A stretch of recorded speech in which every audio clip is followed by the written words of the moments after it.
What is going on, everybody?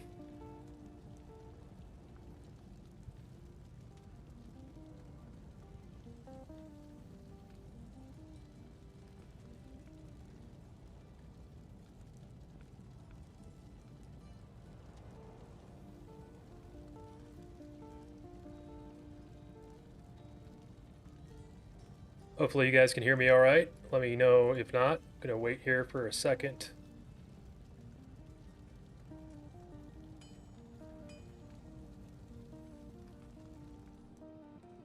And also, hopefully the everything's coming through okay. I'd like to just get everything nice and squared away in terms of the visuals, the sound, and things like that. So if something sounds off, then definitely let me know.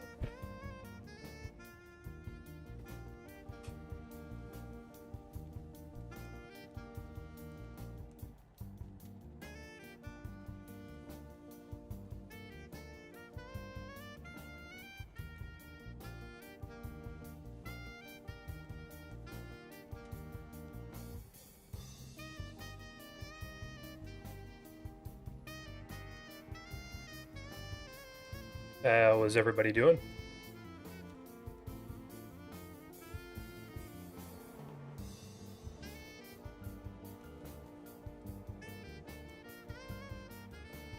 So yeah, purpose of today is really just going to be to chill and talk and go through all things Zonezerker, whether it's future plans, current state of the character, and what's to come next. Any suggestions you guys have, any general questions, anything like that. Also going to be going through all the gear I currently have, minus the new items that I've gotten, just because I don't want to spoil anything. I don't plan to do any streaming on Zonezerker unless it's a big event or big deal. So like, I don't know, maybe when we're in places in hell where we can get some cool drops or something like that, maybe I'll stream that. But I don't think I will early on, just because I want it to remain relatively, you know, secretive, or I want you guys to be surprised when the episodes come out.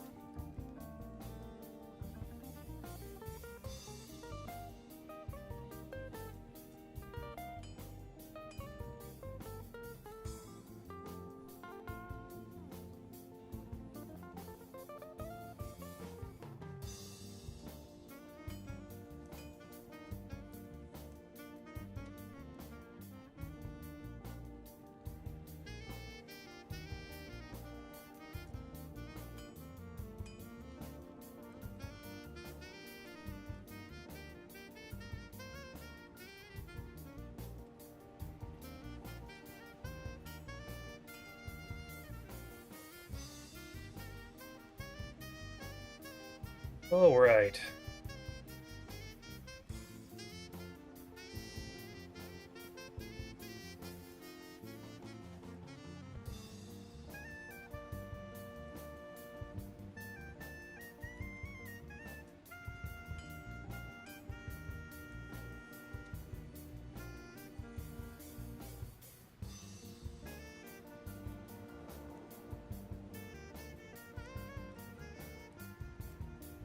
What is going on, guys? How are we doing?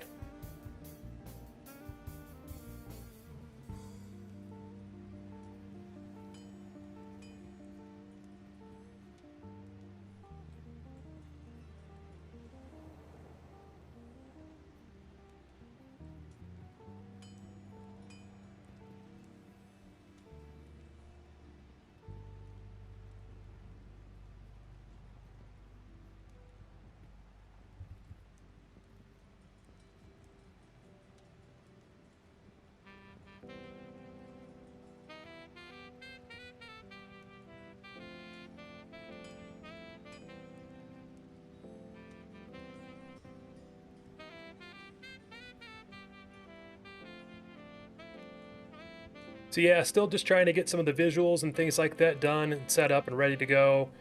Obviously would like the audio to be in a good spot as well. So if you guys have any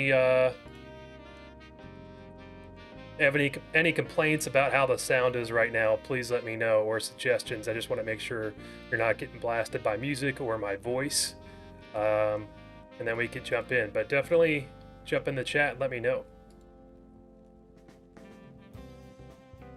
Also, if it looks really choppy, that'd be good information as well. I don't really want to continue on if I looks like crap. I want to make sure we can get that fixed.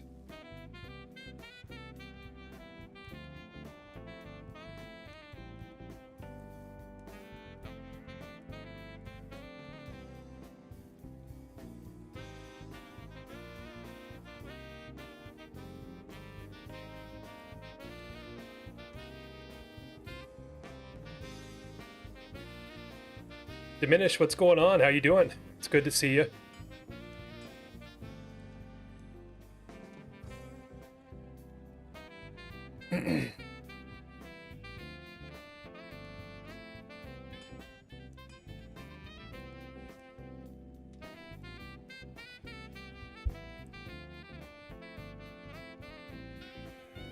All right, we're about 8 minutes in.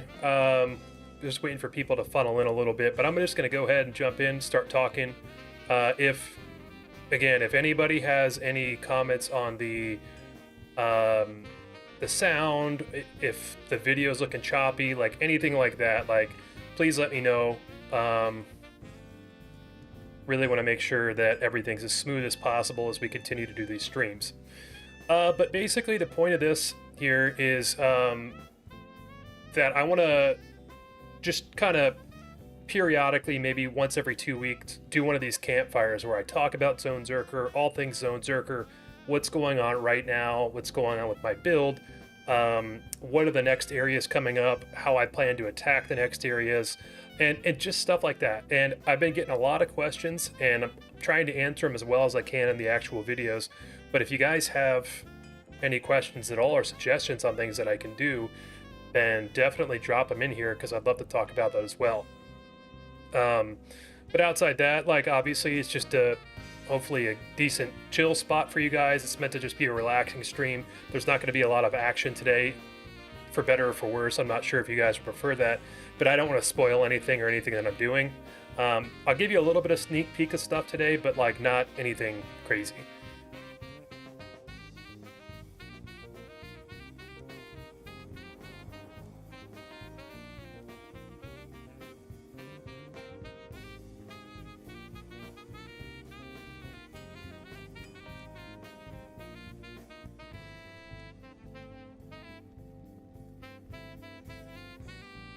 Well, Diminished, sorry you woke up angry today, my man, but we do want to keep it friendly in here, of course, you know, with everybody in the chat.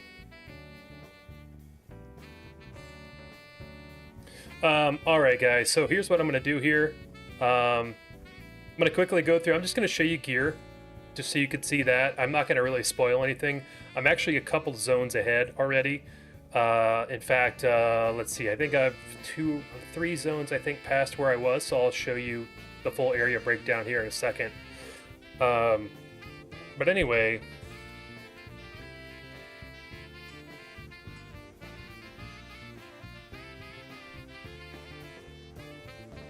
so starting off, our helm, of course, is our Magic Fine Helm, 2 open socket, double topaz. Same case here with the body. Now, somebody made a really good point about the bodies. You can get a 3 open socket ring mail from Charcy. I did not think about this when I bought the body, and I don't really have a good chance to get another perfect topaz anytime soon, unless we get lucky and run into some more gem shrines. So we'll be on the lookout for that. In the meantime, we've also got this stealth switch down here. This has proven to be really, really nice, really helpful. It's basically just a switch. Anytime I'm running between zones and showing, or anytime I'm running between zones and I have a long run, this is a big boost. And also it's got the plus to max stamina, which is actually normally pretty bad, but really good right now. Weapon-wise, we've got this Spike Club. It's not anything crazy. It does have the increased attack speed and some decent damage to it. We're going to come back to this in a second. 2 open socket, Tau Scepter. Pretty effective, actually, this early on. That's a lot of poison damage. Once we get to Act 2, hopefully we can get ourselves a 3 open socket Flail. And if you Tau that flail, it does a ton of damage. And actually, you can just do double flails, and it's disgustingly strong. In terms of jewelry, so this is not a bad piece of jewelry to have this early. We've got the 10% FCR. FCRs are really good for me because we can use that on our horking, of course. I'm not doing a lot of shouts right now, so I'm not like super worried about the FCR for that, but the horking is good. Any attack rating goes a long way this early. 10 to life will be great when I get battle orders.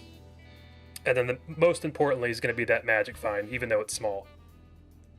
Got another dual FCR magic find piece of jewelry here in this ring.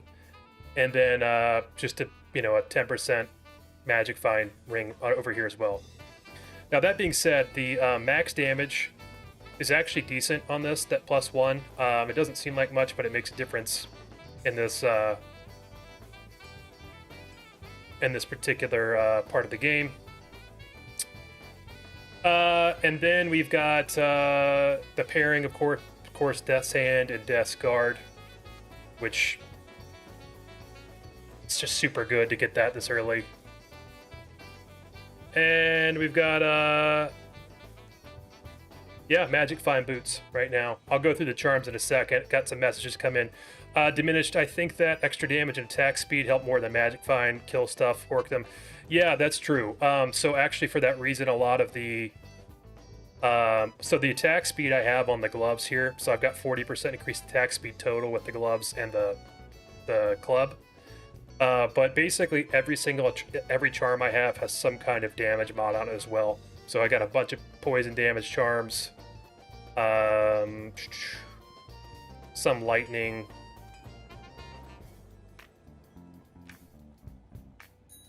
a couple fire as well. But yeah, I'll show you the sheet damage in a second. Hope the Monastery Gate will be a single zone, not combined with Cloister.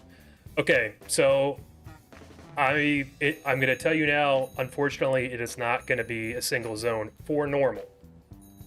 I think we can make it work for Nightmare and Hell, but I will break down in the next episode why we have to combine it. Because if you look at the actual jurisdiction of the Monastery Gate, it's literally like a sliver, right? Like it's not even... like you run up to it and it's gone before you know it. Once you open that door, then you're in the cloister. So you basically have to drag enemies from the Tomo Highland to the gate and then kill them there. Unless you get lucky and have a spawn there. But I think it's more realistic to actually have it as a separate zone in Nightmare and Hell because there's more mobs. I will also spoil it and say for normal I have the Monastery Gate, I've got the Outer Cloister, and I have the barracks all combined. I will show you this again in the next episode. The Outer Cloister, mine has not been spawning anything. It's like maybe 1 every 10 runs, and it's not always a boss pack. Also, the poppables in it, like the barrels and things like that, have ridiculously low drop rates or drop odds, and most of the stuff that you drop, I've already gotten. I'm just making an executive decision there. Pokes, what's going on, brother man? How you doing? It's good to see you. Better off with Arctic pieces for the magic find. So that's a good shout, but it's actually a little bit worse only because you only get 40% magic find if you have the belt, if you have 2 pieces. So the belt and another piece is 40% magic find, but we're getting the 48 with the body here. So it's very close, but we'll stick with this. That being said, if we find the Arctic Horn, that could actually be kind of interesting for my Mercenary. The problem is it does cold damage, I think, if you have set pieces, and I don't want to destroy enemies. I want to make sure I can work them still, you know?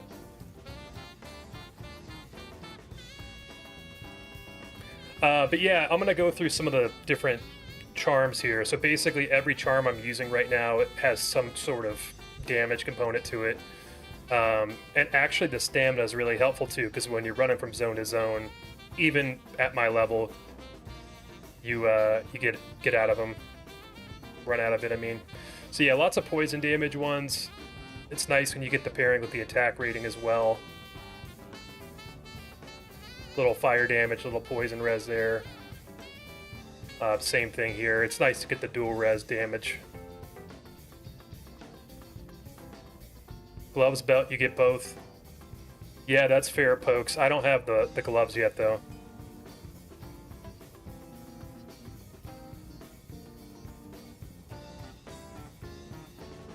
So I think I would prefer to, like, I could get Rhyme Shield, obviously, Pokes, but I don't know. I mean, I could sword and board. I could go like Berserk sword board with a shield, but I think ideally I'd want to be able to just dual wield weapons for a while. Unless I get like 2 really good FCR pieces of gear, and then maybe I'm doing like Warcry or something like that, but I'm not completely sure yet. Because it's just gonna be completely dependent on the gear I find and stuff. So spoil something here for you guys. So I am level 23 now.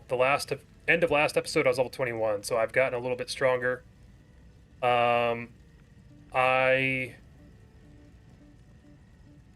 have done a couple more zones. I'll show you where I'm at, but I'm not going to show you what I got yet. But you can see the sheet damage is actually pretty strong here. A lot of that has to do with the Tau runes again that I have in the mace or in the scepter, and then all the other inventory charms as well. My resistances are actually pretty good, but I don't really care about that too much at this stage of the game. That being said, in my stash, I have a ton of good resistance charms. Like, I've been finding a ton. It's so nice. The attack rating, you know, I'm still hitting everything pretty consistently. Anytime I find a charm that has a good attack rating bonus, I typically don't keep it in the inventory. But I do have it in the stash just for, you know, safekeeping. Vitality, obviously, that's where I'm putting most points in now. I've done a little bit of strength here, even though I don't think there's going to be anything that I'm going to need strength for a while. But we'll see. We'll just keep an eye out. I know I actually, when I get to Act 2 and I need to buy flails, I'll need to pump some into Dex. Okay. Post Ripsaw and Shield. Yeah, that would be fun. Ripsaw. If I get one. You know what actually would be sick is Head Striker. I love that weapon. Okay, so Magic Find, 128%. We get that Lifesteal bonus coming from the Death set, which is really good. But yeah, the Magic Find coming from all those Topaz inserts. Increased attack. Okay, so by the way, I don't think I hit a breakpoint anymore from using this club, which is the 10% increased attack speed. I think I could switch it out. I'd have to double check the calculator, right? But I'm pretty sure I'm getting the breakpoints I need from the gloves alone. 20% FCR is great. For those that don't know, the Barbarian has the same cast frames as the Sorceress, so he can cast very, very fast. The poison length reduced is actually kind of convenient. The biggest attraction will be when I'm going against Andariel. I don't think I'll be farming her for very long, but there are a lot of poison sources in Act 2, particularly the mummies, which can be annoying. And then most important thing down there is the cannot be frozen. Now that's not a huge deal at this moment, right? But it will be in Nightmare and beyond, so it's good to have that. Ideally we get a Ravenfrost, but we'll just have to play that one by ear and pray we get it.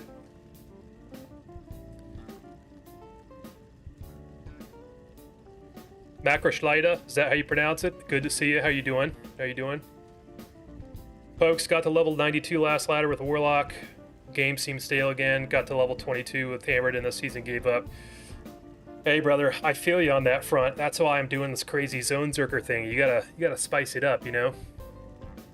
By the way, folks, how's the stream looking? Is it coming through okay? Is all the audio and balance and whatnot? I just want to make sure.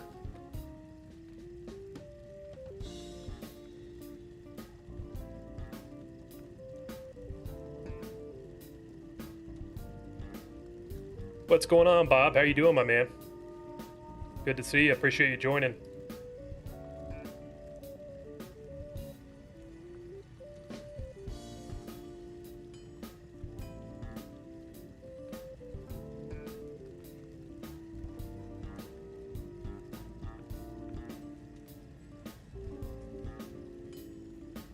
Cool. Thanks, Pokes. Hey, I feel that, though. I've been playing forever, too, dude. It's, Actually, Pokes, do you do every single season normally, or no?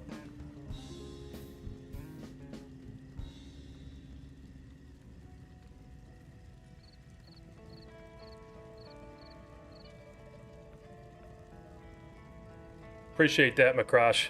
Seriously means a lot. It's awesome to have you here.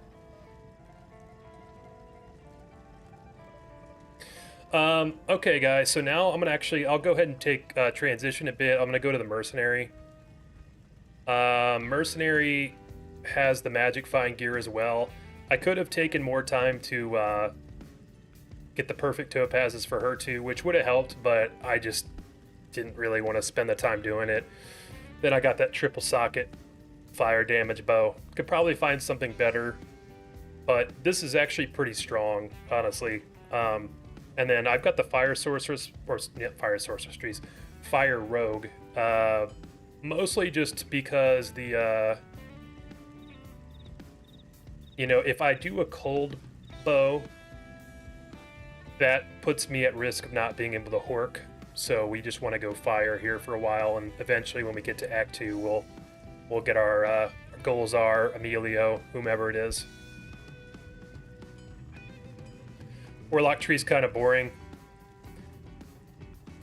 To be honest with you, Pokes, I didn't play a lot of the Warlock either. I beat the game with the Warlock, obviously, several times. I think I'm like level 88. I was doing a little mini hardcore series with the Warlock too for a while. But yeah, it's I think the changes they made recently to it are good. It was fun to start off with.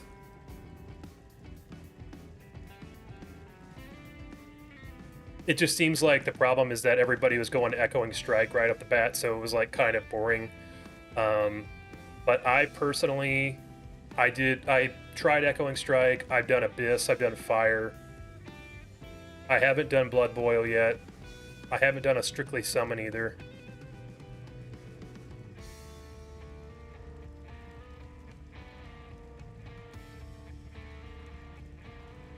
Appreciate that, Bob. Now, are you talking poison for the rogue, my mercenary, Bob? Because that's a good point. I could have farmed more Tau runes in the tower. I just didn't want to accidentally get another drop because I didn't want to screw myself over, you know? Like, because if I keep finding too many drops in each zone, then that limits me in the future zones.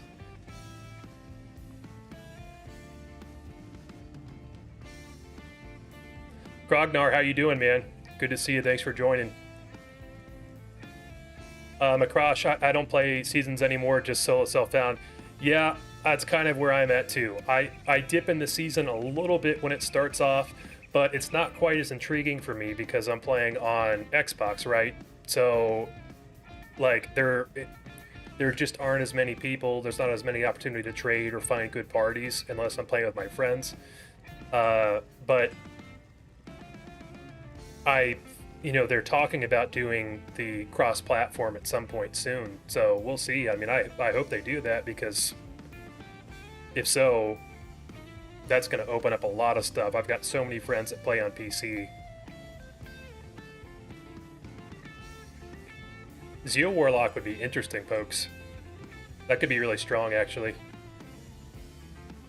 Wonder if the no duplicates rule will be your downfall later acts and difficulties, considering the number of zones. Won't the challenge be too grindy even more than now? Have you done the math on it? That's a really, really good question. I don't know. I'm not 100% sure. I know that's not a good answer yet.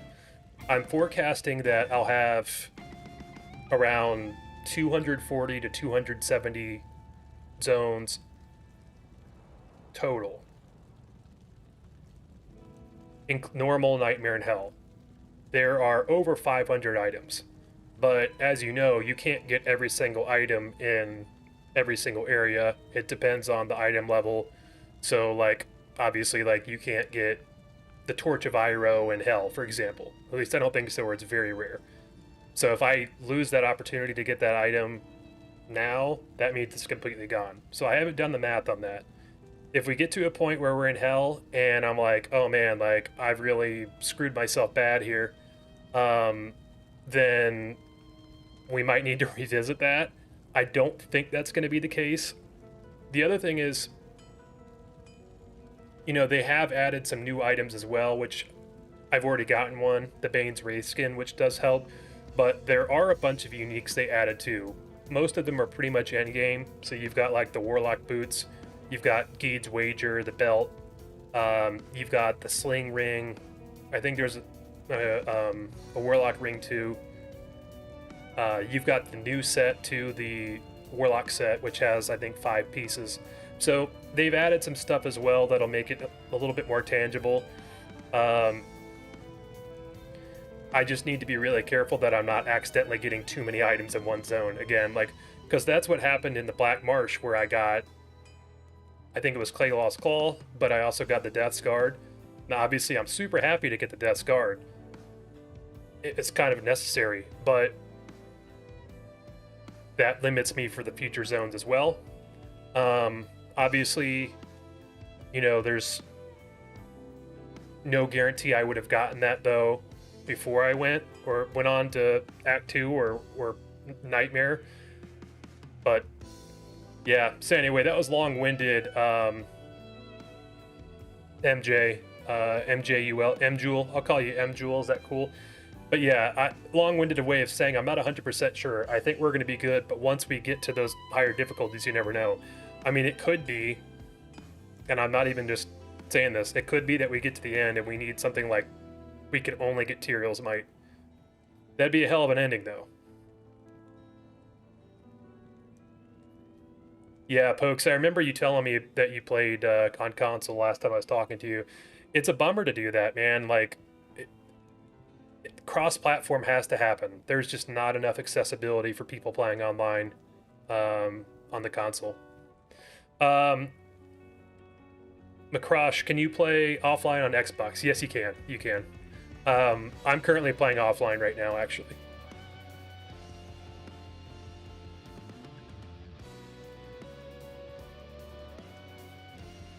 You love the Warlock set? Yeah, the Warlock set is really good. It's super strong. I haven't completed it yet, but it looks powerful. I think I only need one more piece or something like that. Pokes, you can't see the cheese balls? I've still got them right here, dude.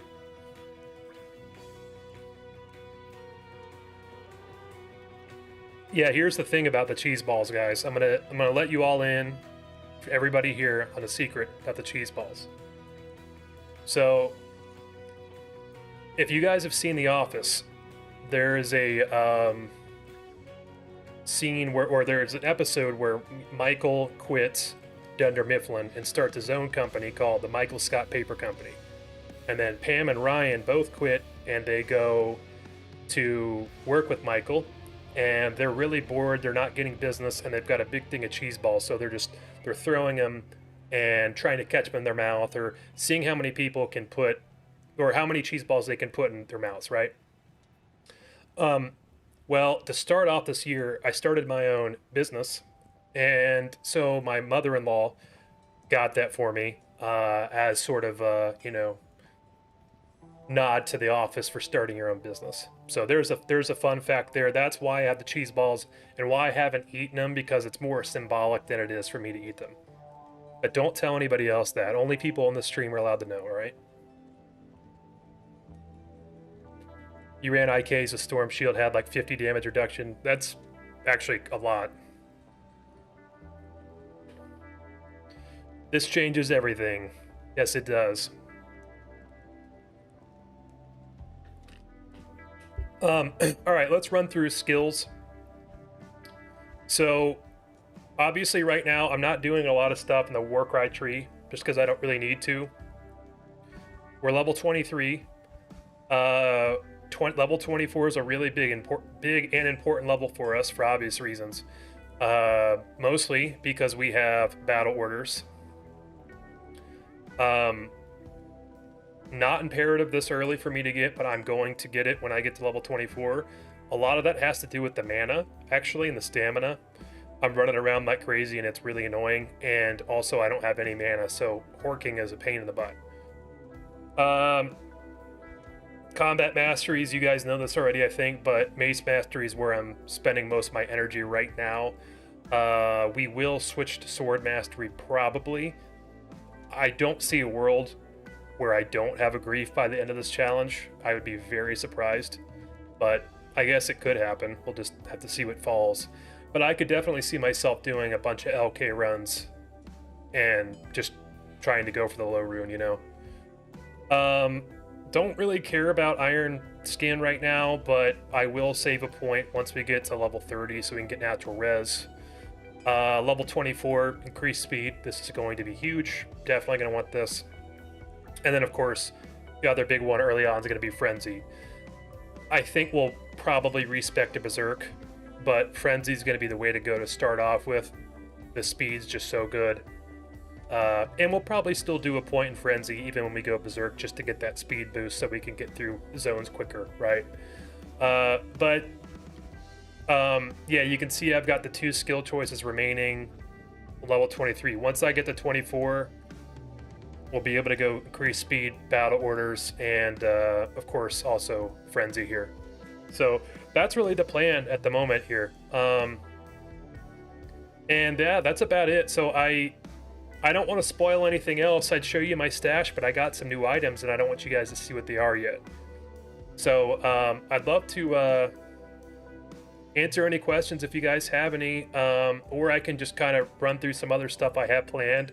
I've got a few things pulled open here, one of which is a list of areas, so I can walk through the different areas if you'd like, and talk about sort of general plans for the areas, how many areas there are, what I'm going to separate, and things like that. I'm also going to pull open, so the calculator I built, I have that in the description if you guys want to play with it or use it. I've added some other things about the run in there too that you can check out. That'd be fun to look at, so I can look at that too. So anyway, if you have questions, definitely feel free to give me a shout here. I'm going to go ahead and switch gears maybe a little bit. We can look at maybe we can take a peek at these calculators.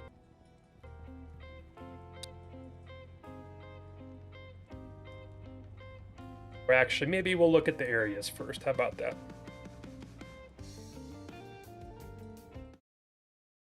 Whoops. All right.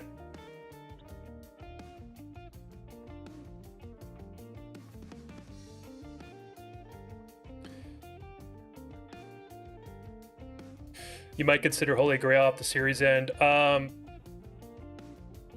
think there's a pretty good chance that I do Holy Grail. Sorry about that, by the way. I do think there's a good chance I do Holy Grail, by the way.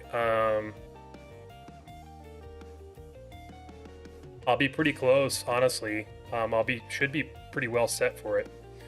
Okay, sorry guys, I'm still trying to get used to working around in OBS, so if I do something silly where I pull open a weird screen, just bear with me. All right, so right here I've got a list of all of the areas, of course, in the game.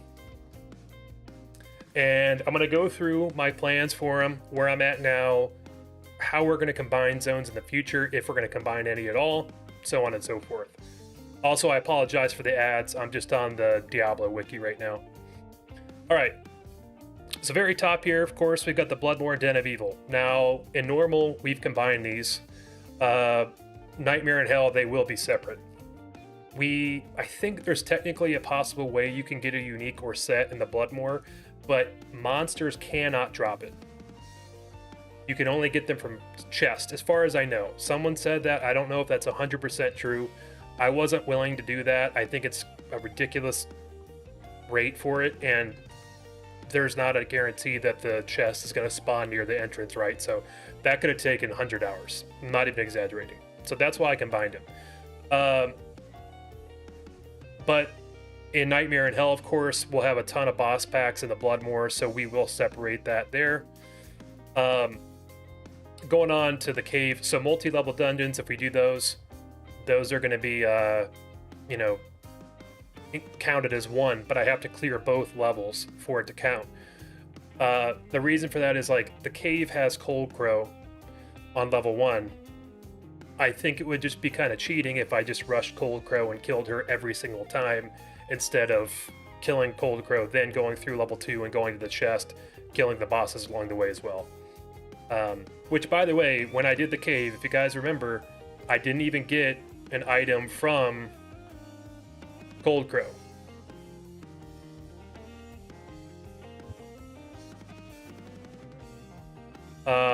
I got the item from a random boss, right?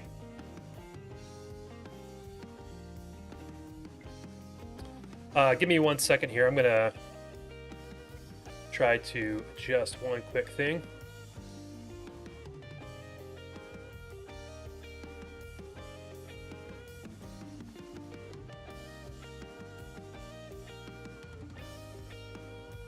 Okay, cool. All right.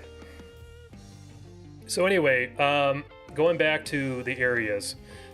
Now, you remember before as well, I allowed myself to clear the Burial Grounds, Crypt, and Mausoleum all at the same time. This is just a logistical thing. I'll probably do that in Nightmare in Hell as well. Probably still going to combine the Crypt and Mausoleum. Again, they're basically like a single dungeon. They work the same way as the cave. Let's see here.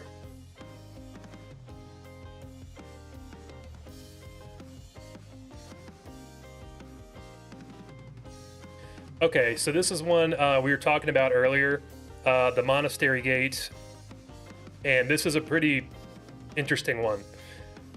So I'll tell you guys now, I'm combining the Monastery Gate, Outer Cloister, and Barracks for normal. Once we get to Nightmare in Hell, we can reevaluate that. But the Monastery Gate, again, is a very small strip, basically, of land, a plot. And you would effectively have to drag mobs into that zone to even get anything. Now, in Nightmare in Hell, there probably are some monsters that spawn in it or around it that make it tangible enough to do. But right now, it's basically impossible. The Outer Cloister is also almost impossible. I'm averaging like a pack, maybe probably 20% of the time, and it's not even a boss pack in the Outer Cloister. So that means that I would be reliant on killing like 5 Devilkins or whatever that variant of that monster is in there. And there are barrels and stuff like that scattered around, but they have ridiculously low drop rates for odds. And not only that, most of the stuff in the barrels you can get, I've already found. So it's just kind of an executive decision, you know? Mark Austin, I'm enjoying following the series. Thank you so much, my man. I appreciate you joining, coming to hang out today. What's up, Vexer? How you doing, man? It's good to see you again. Thanks for stopping by. Again, I was hoping I'd see you again tonight. We're just going through some of the different areas. Okay. So the jail will all count as a single area. There is a super unique in the jail that we can take on. Pit Spawn Foul Dog or something like that, I think is his name. Inner Cloister Cathedral. These will be combined as well.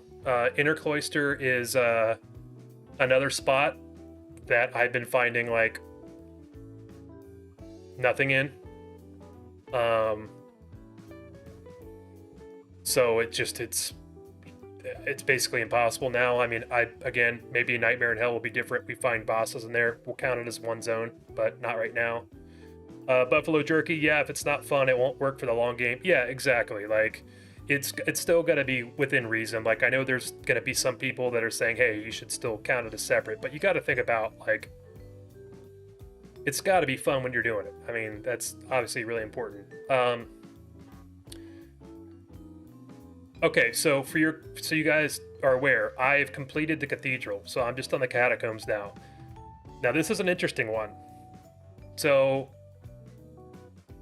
I could theoretically count the catacombs as one singular area. I don't think that's fair, because I think I will probably get a boss, or I'm sorry, I'll probably get an item from Indarial, right, pretty quickly. So, like, even if I'm clearing every level in the catacombs before Indarial, it's going to go by pretty fast. It'll probably take 2 or 3 runs.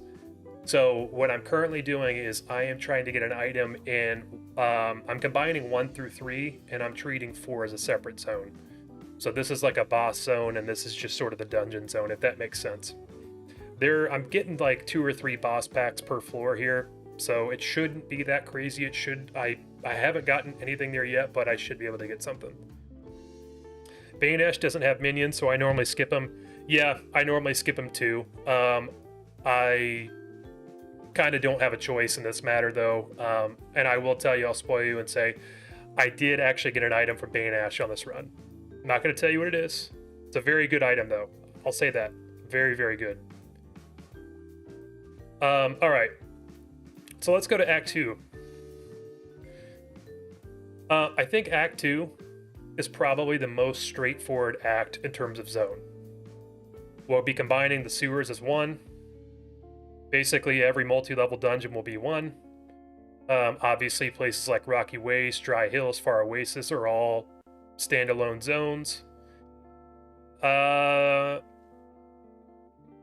think we might need to do some combining with the Harem and the Palace Cellar, but we'll think more about that when we get there. And the Tal Rasha. Okay, so here's one that could be a good one for us to chat about. Is Tal Rasha. There are multiple tombs, obviously,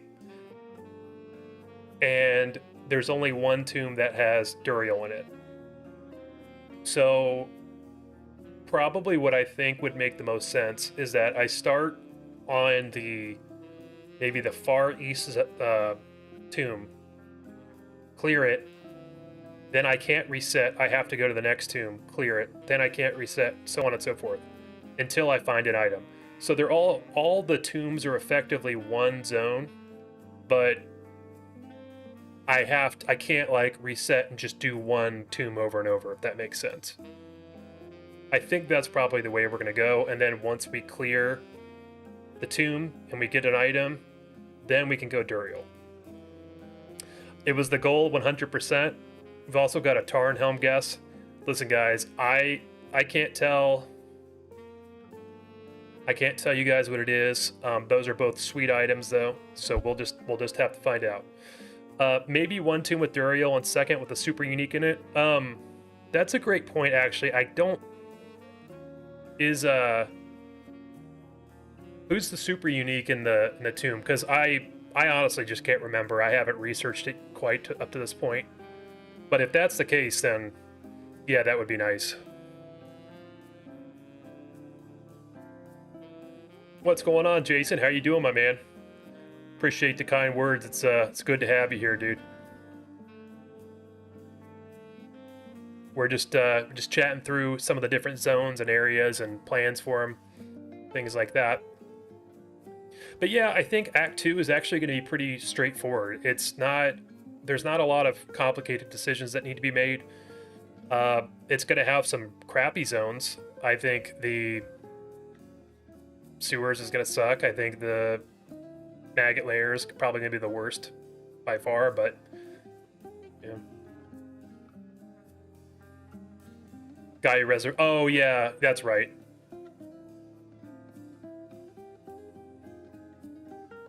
Yeah. Okay, so is it okay? Can I call you Waj? Like WOJ? Is that cool? Yeah, Waj, I know who you're talking about, but I can't remember his name now. But you're exactly right. That might be the way we go. Yeah, diminish the yeah, Duriel. So, but here's the thing, diminished. I'm gonna be doing separate zones for Duriel and the tombs. So I'll have to get an item from the tombs before I do Duriel, is what I'm thinking. So once we get an item there, then I'll go into Duriel's tomb, take him out, and then we can go to Act 3 from there. But I reckon Duriel is going to be a pain in the butt because he dropped some serious crap. I don't even think I've ever got anything good from him, seriously. Keep going with the challenge, very entertaining, and I like seeing different things done, even though it's a 25-year-old game, always refreshing. Takina, thank you so much. I appreciate that. I appreciate you joining, too. It's nice to see you. All right. Okay, Act 3. This one's going to be... This is going to be a crazy one. How far have you mapped things out? I'm wondering if you're going to run into some roadblocks with really low odds. To be honest with you, I haven't mapped things out that far, and I think that there's a very real possibility we have some roadblocks. I'm kind of thinking that I think we'll be able to pivot and figure it out once we get there. For context, we'll probably have between 240, 270 zones, but I'm not 100% sure on that yet. We'll have to see, because it's just going to depend on what we feel is best for that zone when we get there. That being said, there are over 500 potential items we can get, so that's also part of the reason I included set items, is because if we didn't include set items, our chance, I don't think the challenge would be possible. But obviously, like, there are items that can't be dropped in different areas. So for example, like if you've got, you know, I don't know, Torch of Iroh, I used this example earlier. I don't think you can get it in later difficulties. You can only get it in normal. So sometimes you just lose access to certain items. Like I think it would be smart of me to map that out a bit more and think about it. And maybe that's something I can maybe include in the next episode or the episode after that. But it's a good question, honestly. Buffalo Jerky, lots of TP scrolls incoming. I sure hope not, dude. I've had that happen a couple times. Duriel should be the next level of the tomb, like Catacombs level 4. It's just an area. Every boss should be like that. It gets too much, I think. Yeah, that's what I'm thinking as well, Diminished. So Duriel will be he'll be a standalone level. Are there enough unique or set items for you to do every zone 3 times, or will you reset the no duplicate at every difficulty? I didn't have any plans of resetting the non-duplicate in Nightmare or Hell, but I just need to do more research on it, I guess, because like I think we could tangibly get everything, but I almost feel like it's something that I'm going to have to run. Like I think it's just very RNG based, you know, because if I find a bunch of items in normal that can also be found in Nightmare, but I don't find all the Nightmare, or sorry, if I don't find all the normal exclusive items in normal, I might be in trouble. So we'll just have to see. It's going to need to be more research on my side. You can drop Torch of Iroh in Hell, but the chances are like 3/4 of Tyrael's might. Yeah, that sounds about right, Waj. Have you ever took a character to 99? I have. I've had a couple of 99 characters, actually. On ladder and single player. If you're ever in a situation where you can only drop items you already have for some reason, I guess dropping a unique you already have, but with better rules would be the sensible thing to do. That, I like that, Takina. That's very smart. Or I'd have to get an ethereal version, because I did think about that.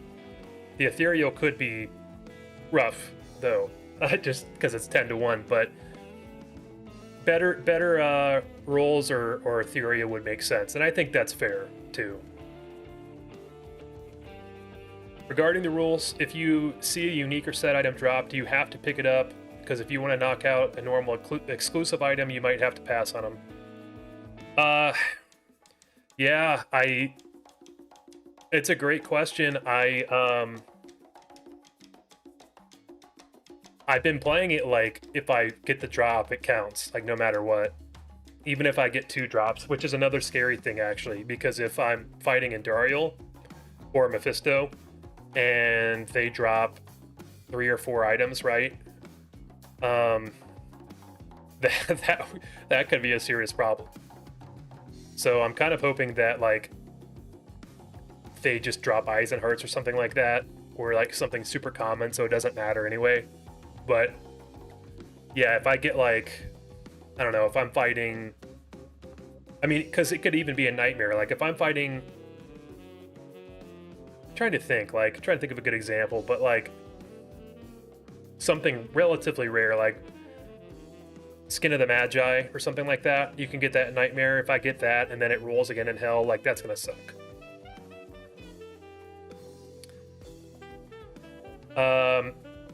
Yeah, Takina, it's definitely diabolical to make it an ethereal rule, but also it's kind of fair. Ooh, Waj.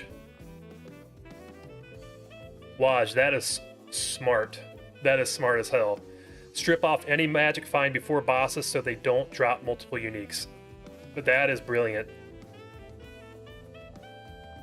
That is brilliant. Okay, so that's a solve right there. See, I'm so glad that we're doing this right now because I didn't even think of that, but that's super smart. Because then literally I could just go straight kill speed, so I can just max out DPS and get a bunch of badass gear and don't even worry about magic find, and then that should theoretically save us there. That's smart. So actually, we should probably do that for normal and Dario too, just so we don't risk it. Because I don't mind running in Dario a couple times, like, no problem.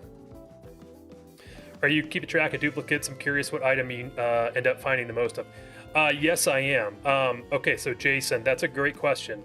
I'm gonna get through the rest of the areas here, and then I'm gonna go to, I'm gonna show you my spreadsheet because I've got a log of all my items so far. Yeah, yep. Also P1. Yeah, that's exactly right, Wash. So we'd go no magic find gear and also P1.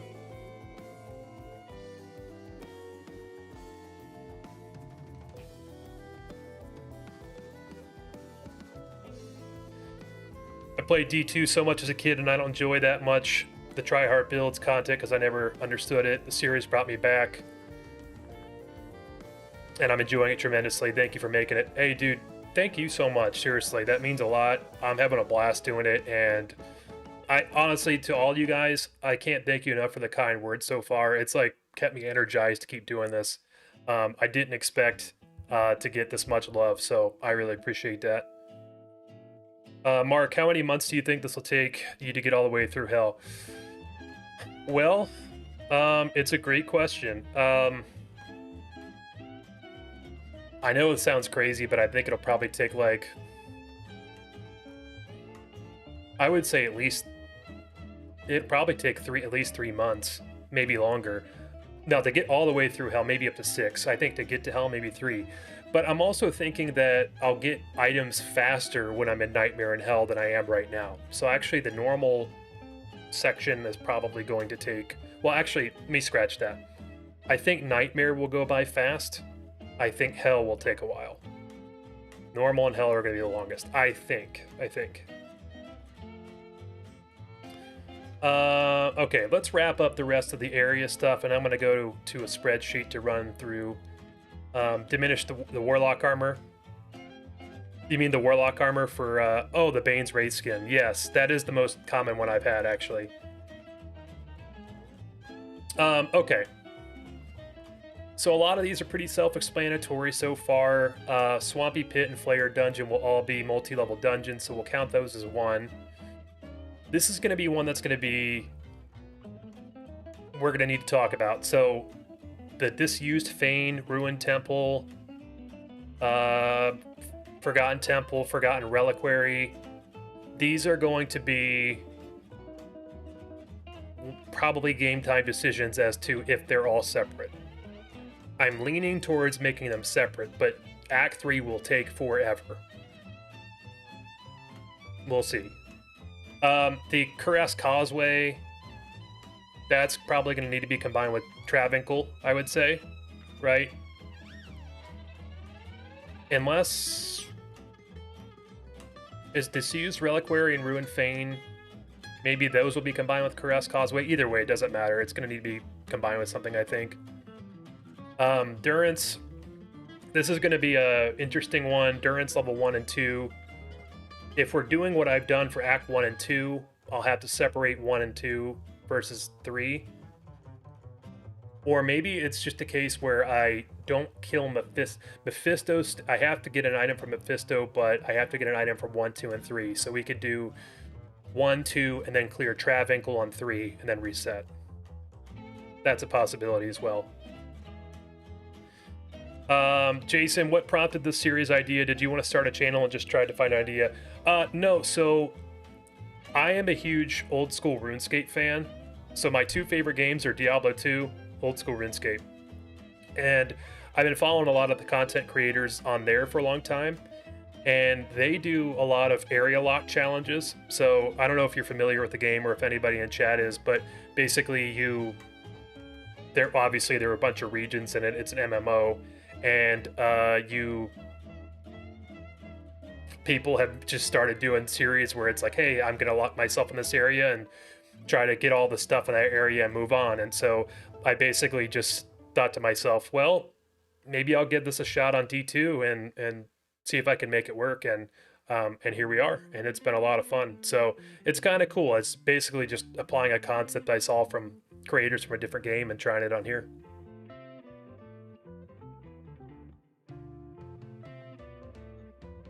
Feel like Cuirass is going to be difficult. Yeah, Cuirass is going to suck.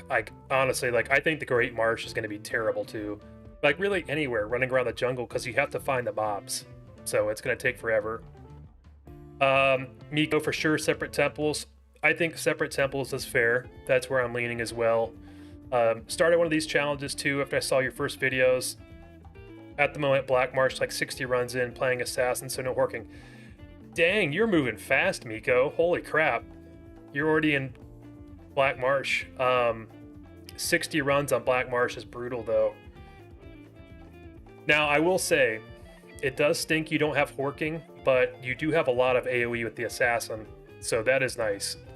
I'm assuming you're probably going fire right now for the AoE fire traps. Would you count a high rune as a way to complete a zone? I'm thinking of the Bazaar, lower and upper, where you can get high runes in hell out of drops. That's an interesting question. That might be something I have to pull, because I like that idea. If you get... I guess we just have to define what rune it would be. I almost feel like if I got a Burr rune, it'd be like, hey, that's fair, right? But it would also depend on how many times I ran the zone, right?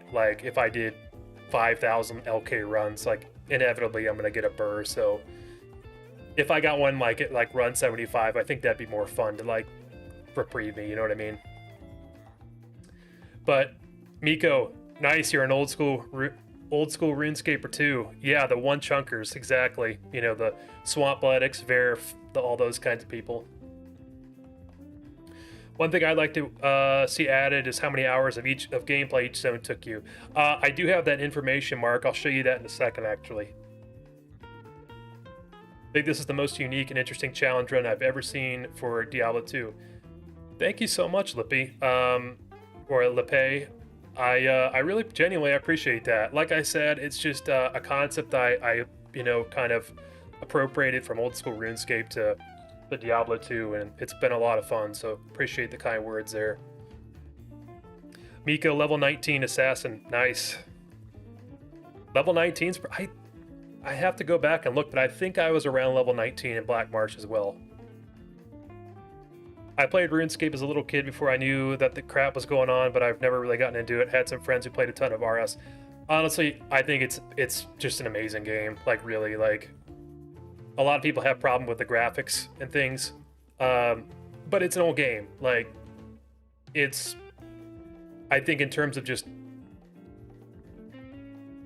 overall game, it's very well complete. Like, even the music's great in it, but there's so much stuff to do. There's so much for everybody. If you like PvP, it's got a great PvP system, very adventurous. It's got a lot of different game modes that are awesome. Like, and they've got a polling system for players for updates. So if you don't like something that they're trying to introduce or add to the game, you can just vote no, and at least you have a say in it. But I wish they would do something like that for Diablo 2, for Resurrected, because I think there's a potential to grow this game a lot, and I don't know.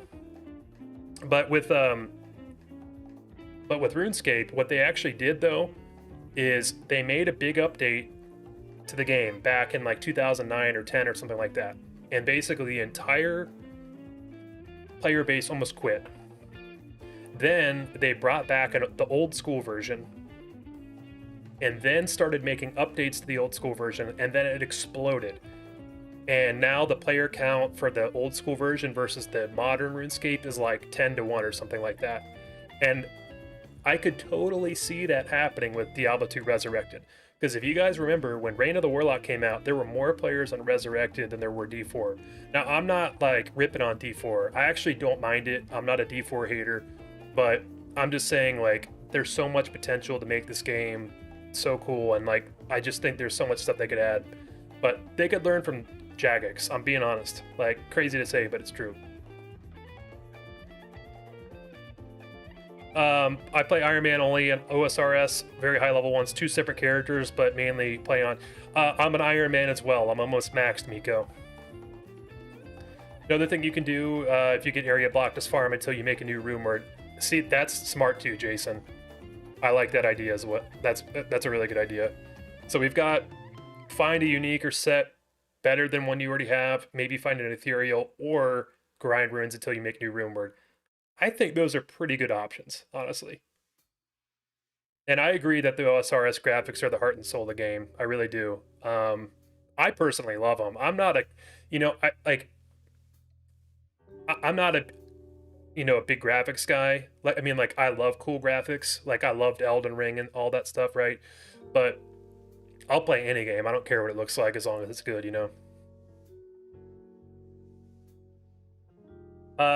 Fun fact, when I was 12, I got the battle chest with D2 and LOD. It came with a book with tables for damage calculation. Okay. You want to check? Okay, hold on a minute here, because I have that book.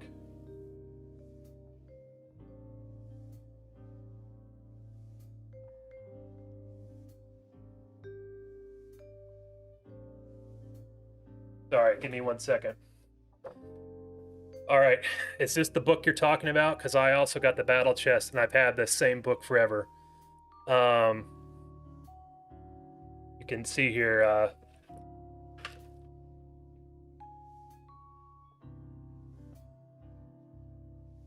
Now, I've had some people that don't like this challenge, which is cool, and they've said, what the hell is the point of you doing all these stupid calculations and stuff? Well, this is the kind of stuff I was reading when I was a kid growing up. So, like, guys, come on, like, is it a shock that I want to put some stats in the videos, right?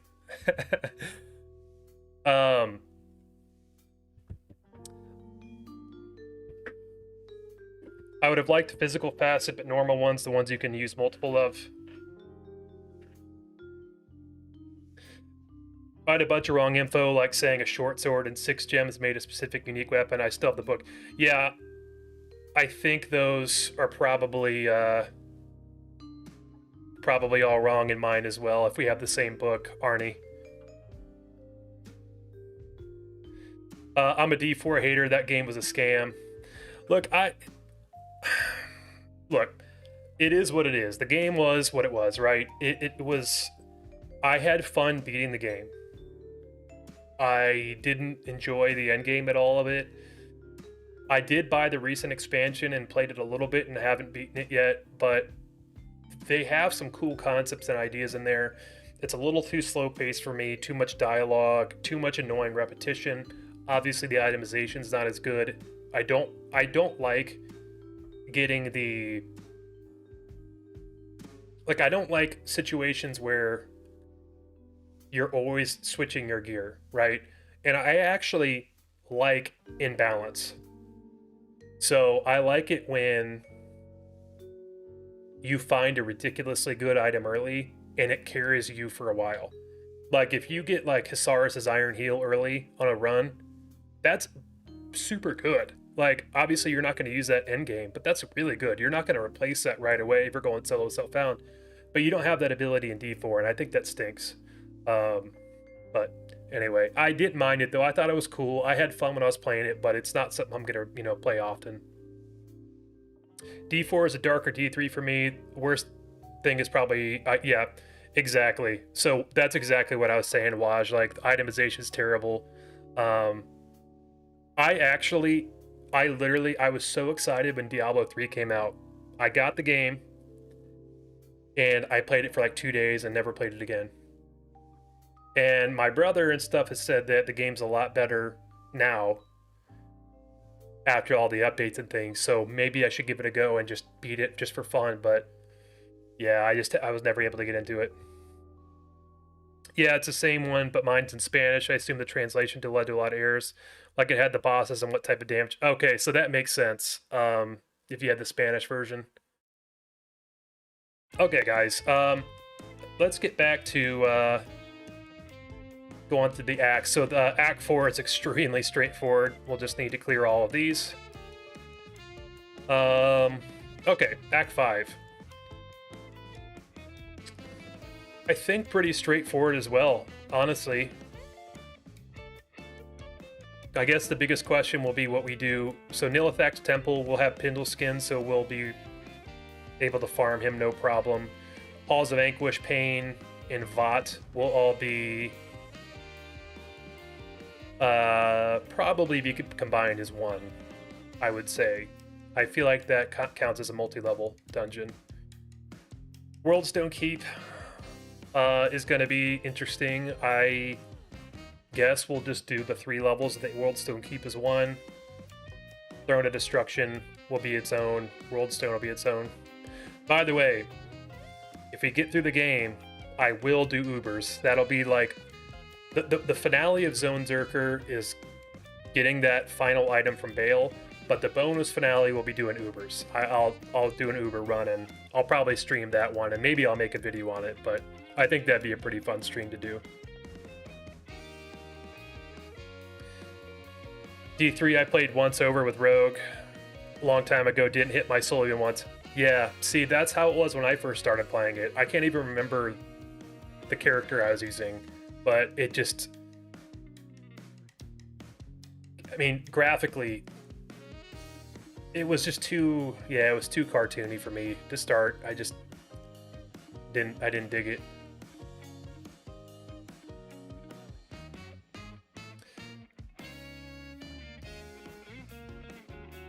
Nice Bengals hat, by the way. Joe Burrow and Jamar Chase, so fun to watch. Thank you, brother. I appreciate that. Yeah, I'm Hey Arnie, thanks again for joining the stream, man. It was great chatting with you, and I really appreciate you, all the kind words. Hope you have an awesome rest of your evening. But yeah, man, the Bengals, I'm hoping for a big year this year. Those are my guys. So I'm Jamar Chase, like I'm expecting he's going to be wearing full stealth every game, right? He's going to have a stealth on. Plus 20 to dodge, plus 20 to evade. Joe Burrow's got that plus 20 throw mastery, so we're gonna be good. First zombie you're following you fighting the Bloodmore or Clear Den of Evil just hits different. I got hooked instantly to D2. Yeah, exactly. Just watching that monster go down and you finding an item is like, there's nothing like it, man. Okay, guys, so I'm going to switch gears here. I know we've been on this area page for a long time, but just been chatting and hanging out with you guys, so sorry for taking a little longer than expected, but we're going to shift gears. I'm going to show you. So, what I've got here is the spreadsheet that I put together that's available now. It's in the description, should be in the description of the stream, but it's also in the description of all the Zonezerker episodes. And this has a calculator you guys can use if you're interested in doing a run like this. So I'll explain to you how it works, but there are also a couple different tabs in here that explain how it works too, in case you'd like to just go through it on your own. Another thing is, Jason, I believe, or one of you mentioned, you'd be curious how long it's taken me so far and what duplicates I found. So I've got this tab in here, just this progress tracker. So it shows total number of runs out of every zone's 321. Total time spent, about 11 hours. Now, here's my caveat with this, guys. The 11 hours is actually, it's actually a lot higher than this. Basically what I did is I would do a run for each zone and I would time it. And I would see how long it would take. And then I would add like 30 seconds to it just as a buffer. And then I would say that's going to be probably roughly the average time. Now, obviously, that isn't consistent across the board, but if you play at a relatively good pace and good efficiency, it should be about, you know, the average for that zone there. So that's how I calculated it. So zone I spent the most time in was the pit, a little over 3 hours. And the fastest one was the Darkwood. Actually, no, Black Marsh. Geez, 8 minutes, 20 seconds. But if you remember, though, I did spend a lot more time here because I was doing the gem shrine farming. So maybe I should make a note of that, because I did like 100, what was it, like 184 gem shrine runs. In which case, that was, I don't know, it was like 3 or 4 hours. I'd have to double check, but something like that.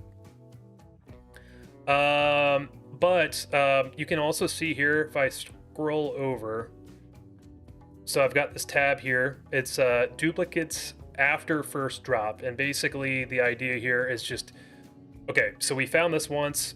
This means we found Arctic First twice. So this is the total number that I found after the first one. So Bane's Wraithskin, most common drop we found so far in 5. And then Death's Hand and Clagalaw's Claw are ones we found multiple times as well. And then just for fun, I made this little like kind of grail sheet as well here.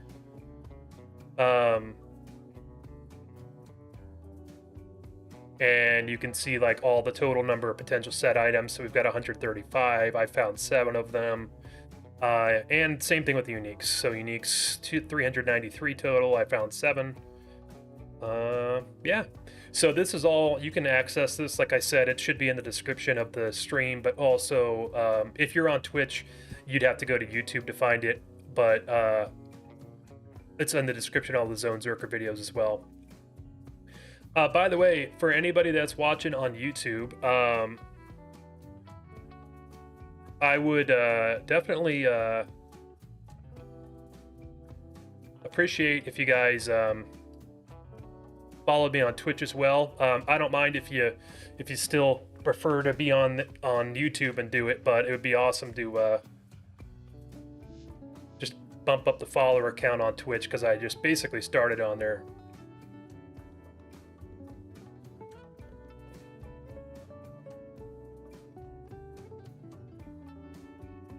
Can you guys hear me okay right now?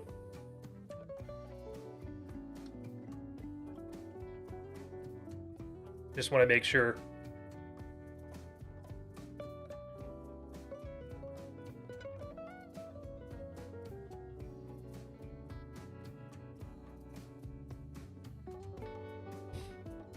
If you find it on leader an exceptional item of the same unique / set, I'm guessing you'll not count that as a new item.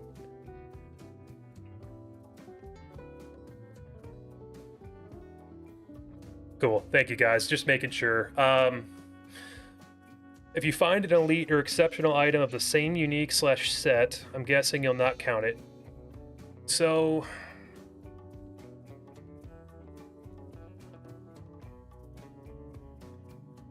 I'm not quite sure I'm following you, Jason. Do you mean like, because like if I follow, or because if I find like if we're going to the unique section, like are you talking about like upgrading a Biggins or something like that? When you get to Act 2, use a perfect emerald, not a towel. The perfect emerald has a it does poison damage faster than towel, right? Because if so, that makes sense.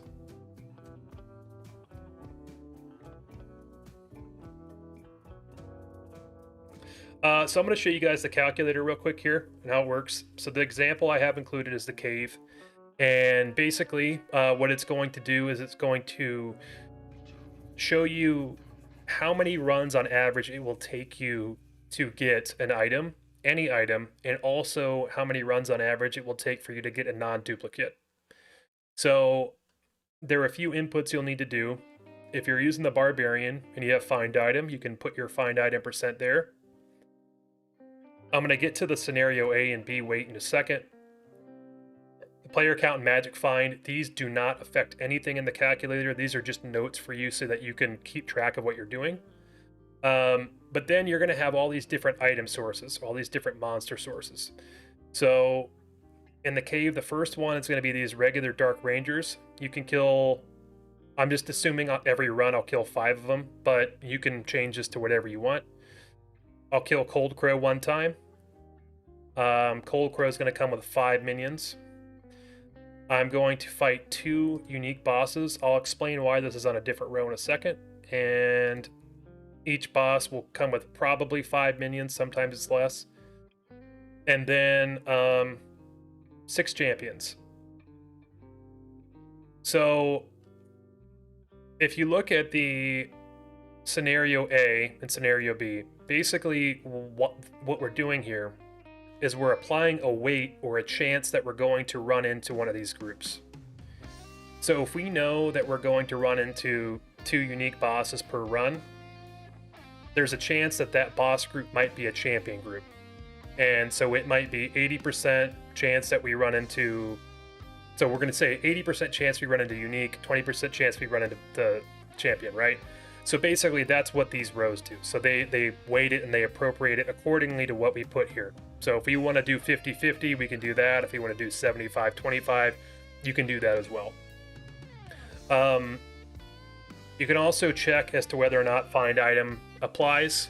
So if I do, so like this is a really important thing to consider when you're in a zone like the burial grounds, because you can't use find item on Bloodraven. But you can do it on the Cold Crow, of course. I don't really want to hork all the regular Dark Rangers, so we're going to leave that as false, and we'll just put true on everything that we want to do it on.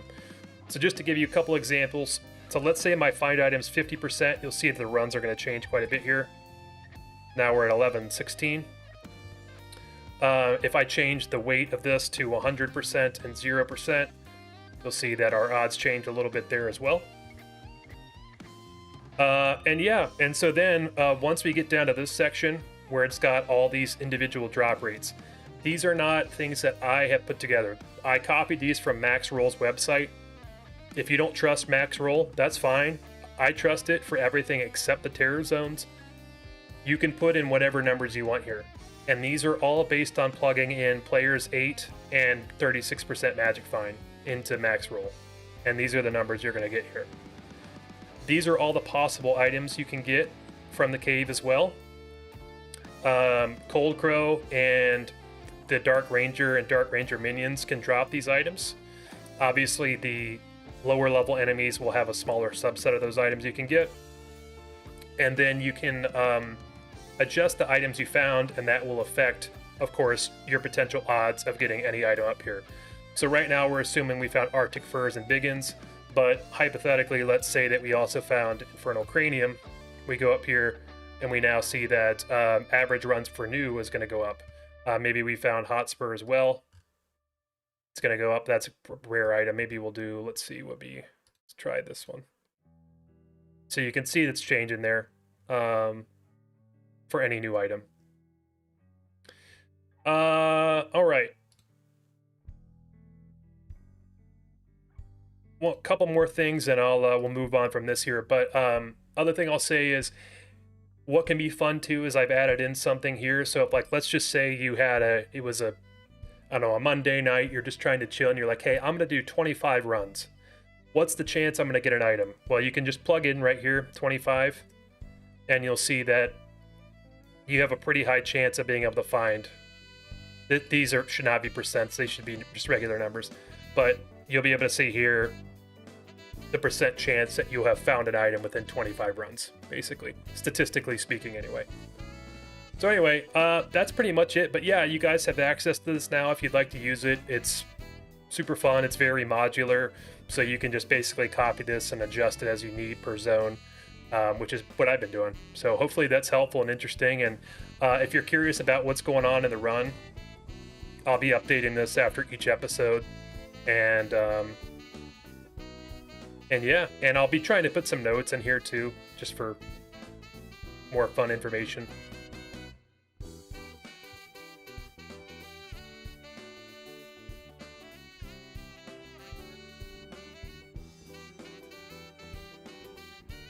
All right, sorry guys, I'm going back to the chat real quick to read. I was just in nerd mode. Okay.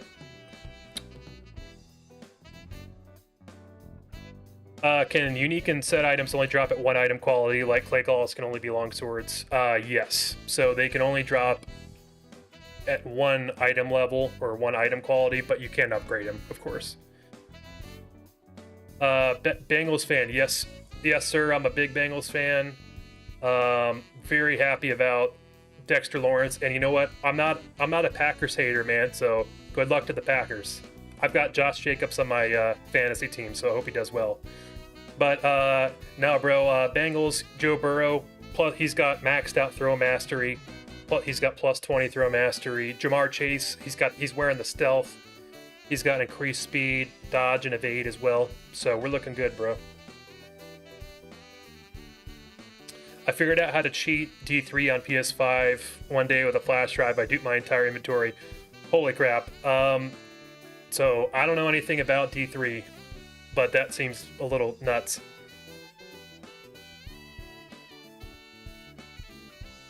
Let's change this music up. By the way, the music is a group called the One Ups. They do a lot of video game jazz. And so a lot of the music I play in the videos is actually these guys. I messaged them and they were super kind and let me use their stuff.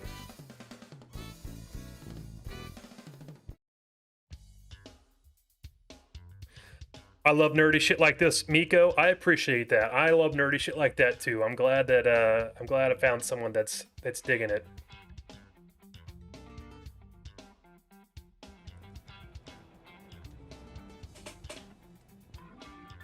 All right. Jacob's accused of, yeah, I know, it's bad. I saw that, domestic violence. But I feel like he was really cooperative. I'm not saying that means he's innocent, but I feel like that's a good sign. Like, hopefully, like, it comes out that it's not true, you know? So, yeah, I think that's, like, a lot of the stuff I was wanting to cover. Actually, maybe what I can do is show you guys. So you've got. Let's go to the barracks.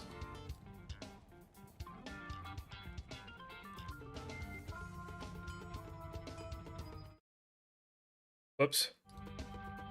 Okay. So let's go to barracks. Let's go to...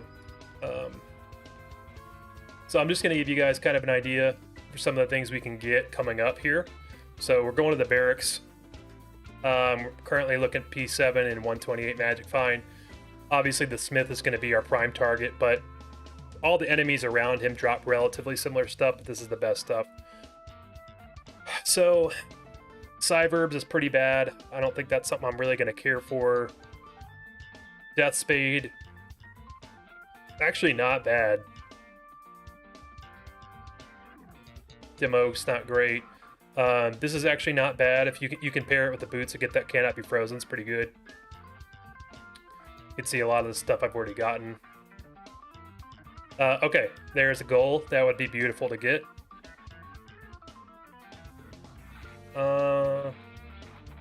You know, Blood Fist is awesome, but it's so hard for me to justify using that since I have Death's Hand.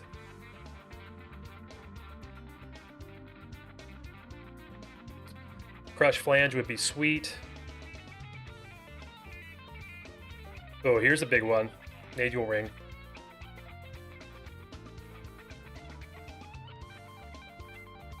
So you can see there's a pretty big pool of items we can get here, actually. But it's important that we do try to get items like this, Torch of Iroh, that are much better odds to get lower, so we can afford to get some of these other items later on as well, you know.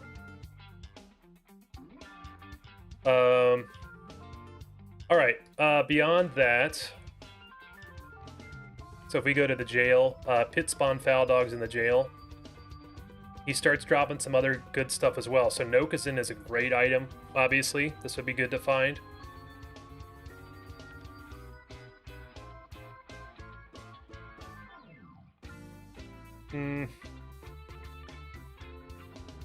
More Nagel Ring. Actually, looks like he can't drop gold. Oh, no, he can. Okay. All right. Go to unique. Let's go to.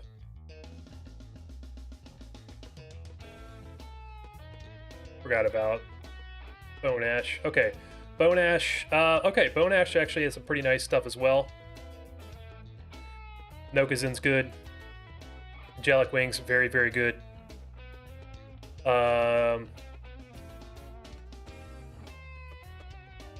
We still have that gold chance here.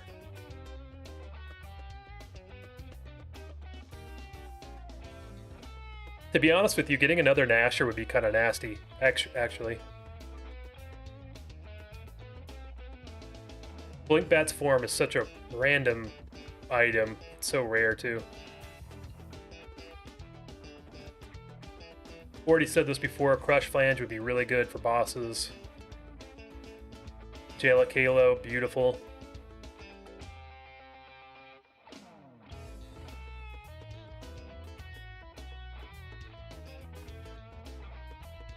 This actually would be sweet to get to for Mercenary. Getting that, because the attack speed's really good. You can upgrade this, it's very strong. Slow target by 25% is very, very good too, of course. Let's see here. Let's go to Dario. Let's see. All right. So her item pool is a little different too. It's the first time we've seen Eyes and Hearts. So I wouldn't mind seeing that from her. This would obviously be the absolute best thing. Or this Eyes and Hearts would be nice.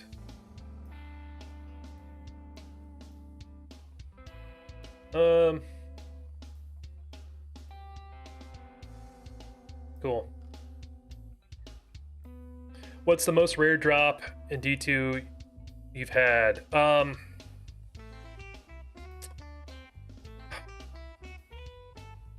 So I'm not exactly sure. I've gotten a bunch of good runes from really weird chests and things that or like poppables that I think are probably really rare, but I don't know the exact odds.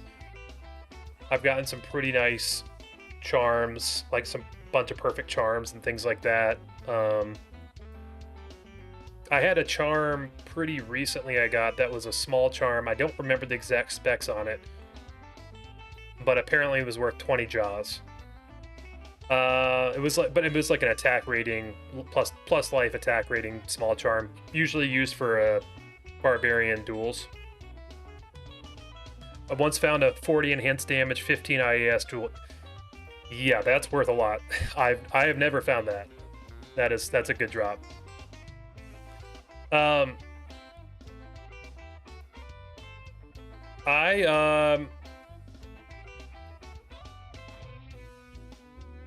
We'll be right back, guys. I am going to run to the restroom, so give me just 1 second here. I'll be right back.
Thank you guys. Thanks for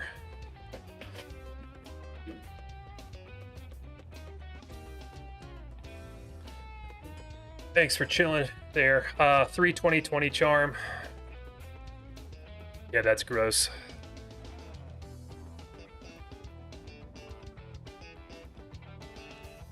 Miko, do you remember? Is that what I got? The 3 max 2020?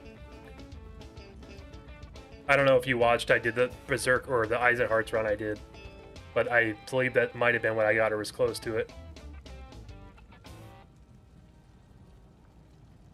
If it started the ladder, it's worth less, but later off, yeah, absolutely. Yeah, you get that right away in the beginning. You can sell that for a ton.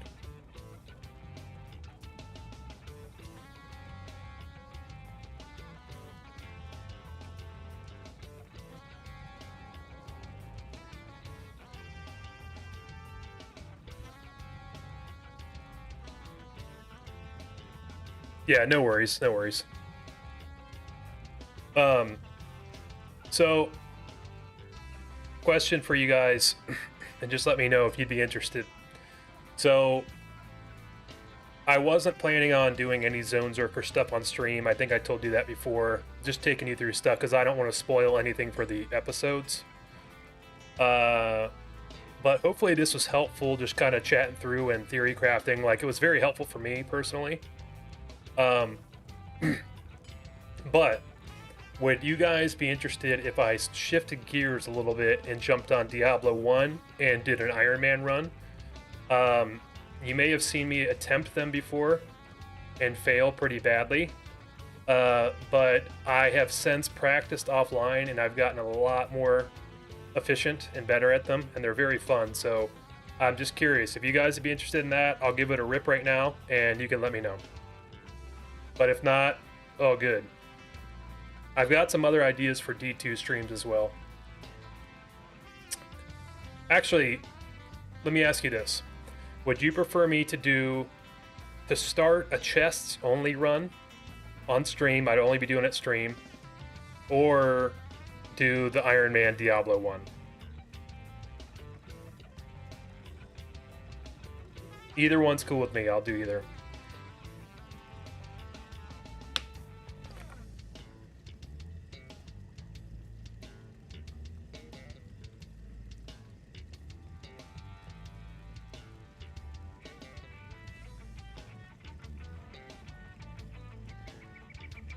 All right, we'll run D1. We'll run D1.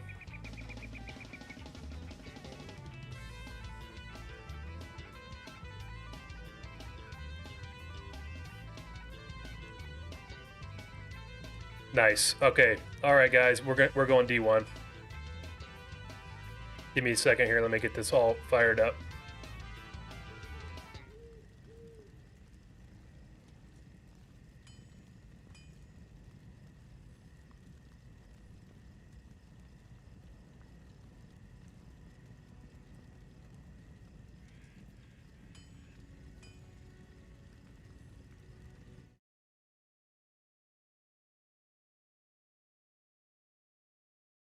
All right, so I'll explain the Iron Man here for you guys, for those that are not aware. All right, so I got the game popped open here. Let me put the rules. Okay, so basically Diablo 1 Iron Man is a classic mode that usually involves 3 players. You will have a warrior, a rogue, and a sorcerer. And basically, the objective is to get through the entire game without using any resources in town with those 3 characters. So, yeah, so you can't buy or trade or sell anything or use town portals. You're self-sufficient in the dungeon. Also, once you go down a level, you can't come back up. So you have to make sure that you're being mindful of what you're leaving behind and bringing with you. If you die, you can get resurrected. There's actually a spell of resurrection in Diablo 1, but obviously in this case I'm playing by myself. So if I die, the run's over. And that's basically it. Now there are a couple extra classes I have here that you might not have seen before, which are the Bard and the Rogue. I'm sorry, not the Rogue, the Bard and the Barbarian. These are Devolution X characters, so there's actually a mod you can get for this. It does require that you own the game, just so you know. So you can't play Devolution X unless you buy the game. But yeah, but that's basically it. So I'm going to be using the Bard. Now the Bard is basically, yeah, no workshopping, unfortunately. The Bard is basically a skin of the Rogue. So like all of the attack speed and frames and things like that are identical to the Rogue. However, the Bard is, one second here, guys. Actually need to adjust one thing. I just realized something. See if I can. So I'm at 60 FPS. I think I need to be on 30 for this game to run well. Let me see if I can.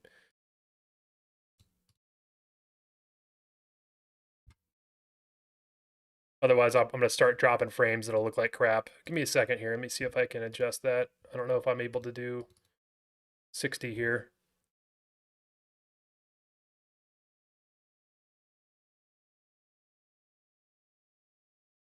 So I don't know if this is going to look good. If it looks like crap when I'm playing, I might need to stop. It's because my OBS is on 60 FPS for D2.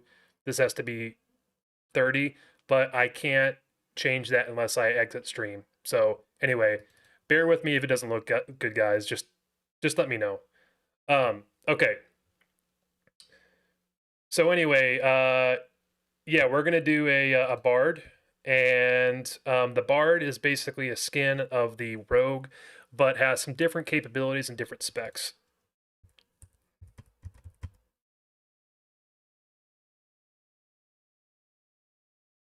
So one of the things is that she comes with the ability to identify items,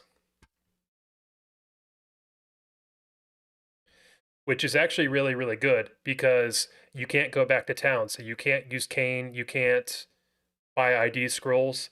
So this is really important. Now, that being said, you can wear unidentified items in Diablo 1, but you can't, but they can have negative properties to them. So you don't necessarily want to do that all the time.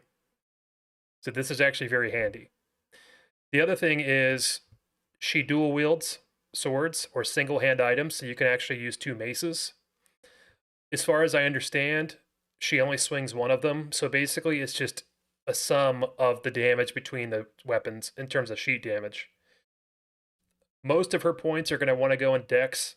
I'm finding in the Iron Man challenges that Dex is the best way to go, even higher than Vitality, and then putting magic in when you need to find or when you need to learn spells.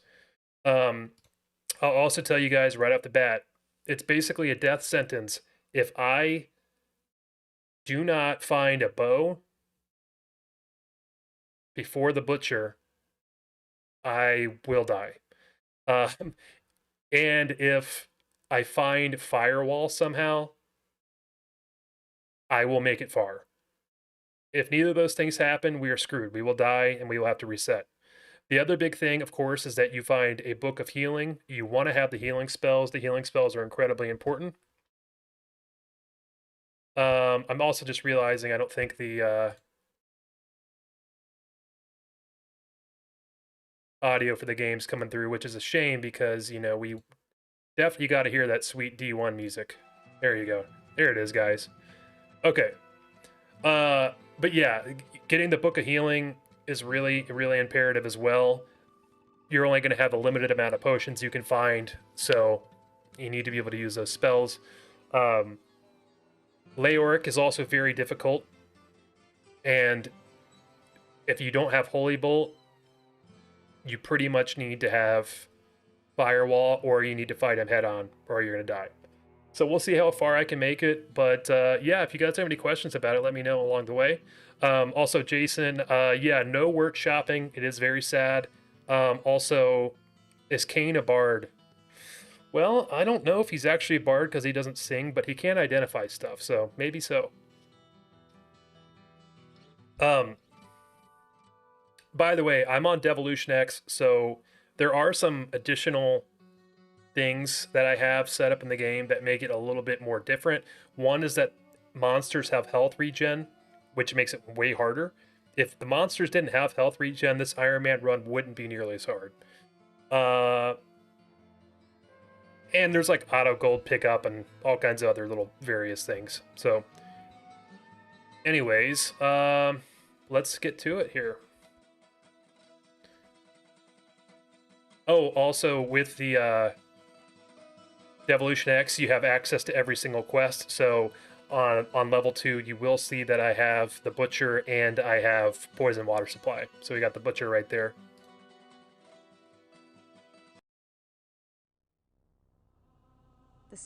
Okay, so starting off here, having that bookcase over there is super, super good. But really the key is you want to be as slow as you can.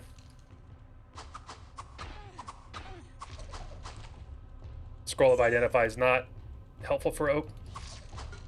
Isn't very helpful for us.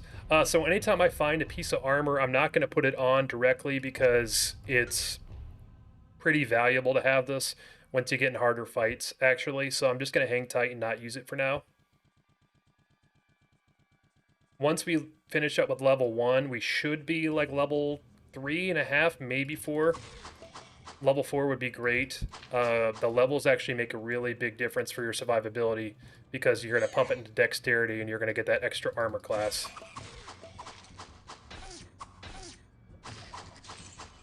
Alright, so like I mentioned before, you can actually use a club. The club counts as a single-hand weapon and the bard can use two. Okay, so that's good. We got our short bow. FPS problems, Miko? Did you say? Does it look like complete crap? If it looks like complete crap, then I'll stop running it just because I don't want to, you know, I don't want to ruin the experience of this. Maybe that yeah, let me know, Miko. If it looks like complete crap, let's just pause this for now and I could pick this up next stream, but I'll have it looking better because I'll switch to 30 FPS instead. It's just annoying because there's nothing I can do about it right now.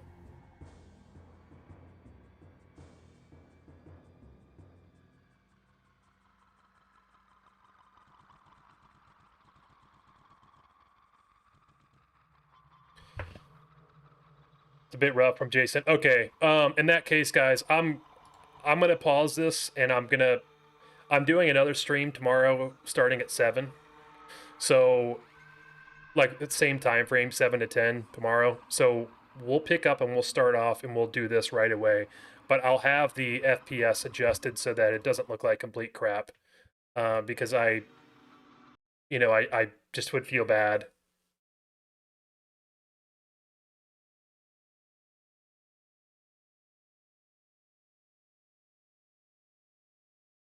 You just Google to see if there's a way I can do it. No, you can't adjust it midstream.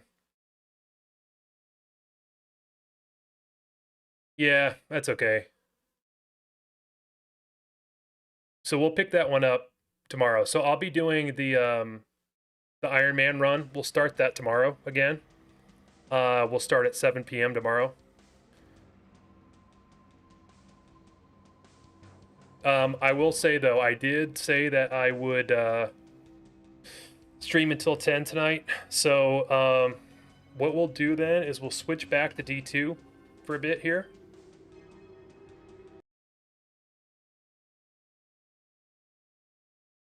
And I apologize, guys, for that happening there.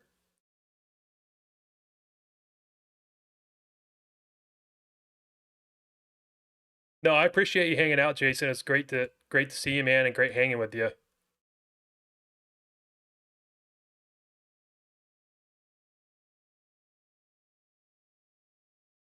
And yeah, it'd be awesome to see you again tomorrow.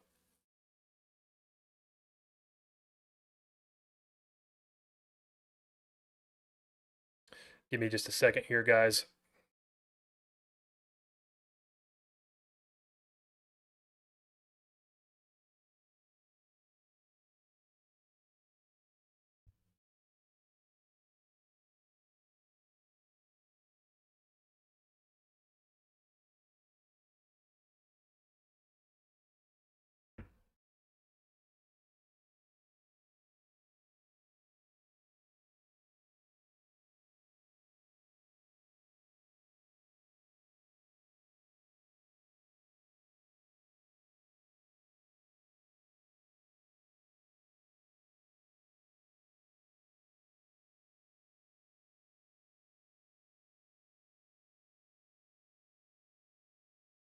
All right. Thank you for... Just got Hotspurs at Black Marsh. Heck yes. Miko, congrats. Hotspurs, great item, honestly. That's really good. You got it right around the same time as me. Good luck in the hole, by the way.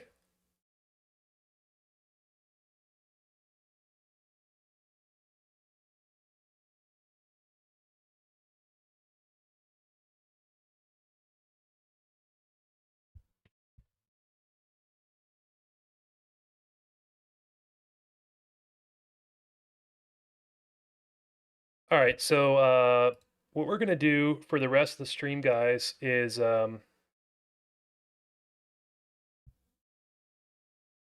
going to do something hopefully is fun, I think.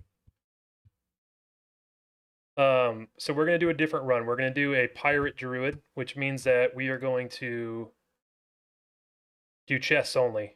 Chest and poppables only. And that'll be kind of just a random little series we're going to do that I think will be fun. And tomorrow we'll pick up and we'll do we will do the Iron Man starting tomorrow, and then once we're through that, we'll come back to the Pirate Druid. When is the new video coming, Miko? I'm shooting to have every new video every Saturday, but if for some reason something comes up and I can't have it Saturday, then I'll let you guys know as soon as possible.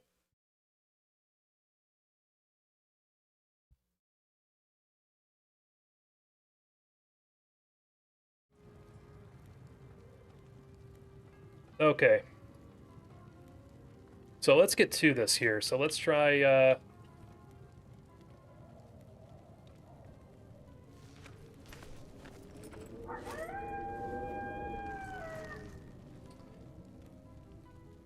All right, let's name him... Sounds good. Jordan, you can hear me all right? Good to see you, by the way. Jordan, how you doing?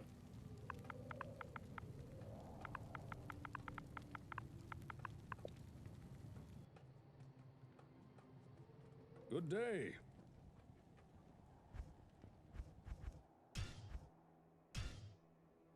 By the way, Jordan, I completely missed by not buying that 3 open socket ring mail like you suggested. That was a good idea. Okay, so the run right now, guys, we're doing is going to be chest and poppables only, just for fun, just to close out the night and just see where we can get in terms of items we can pick up. Project Diablo 2, I played it a little bit, but I can't play it right now because I'm running, not a bad start, because I'm playing on Mac and I can't support it. But I love it though. Do I prefer controller? I do like controller. I'm pretty used to it now, which, by the way, the reason I play on console is because I can't play D2 on my Mac anymore. I used to be able to play Lord of Destruction on the Mac.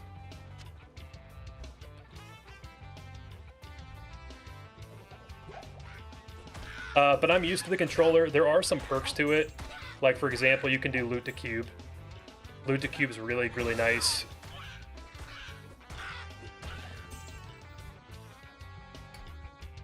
Also, one of the rules with the pirate druid is you do have to have the raven on at all times.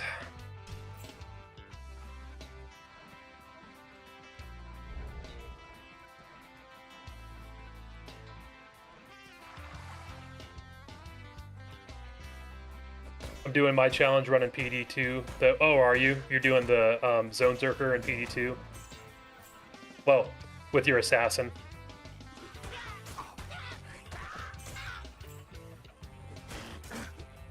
I was wondering, have you done the math? What are the odds that you'll reach an area and have already found all items that can drop? Then what? Great question, Jordan. We were talking about this a bit earlier. I'm not 100% sure. I think we'll be in a good shape just because at least through the zones I've seen so far, the item pool has changed relatively consistently enough to where there's at least 1 or 2 new items in each area. But I think the biggest issue is going to be if we end up finding a bunch of items that are like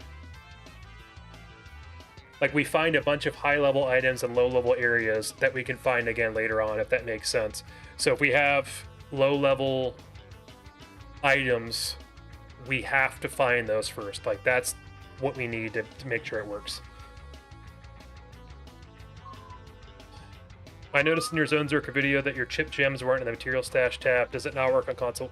No, so it does. The only reason I wasn't doing that was because I was trying to make it really true solo self-found, and I didn't want to mix it with my other gems. But I ended up putting them in there anyway. Playing hardcore and aiming for Holy Grail later. I've done PD2 Holy Grail like 3 or 4 years ago last time. Miko, are the drop rates the same in PD2? And are there other items too? Like on top of the current unique and sets?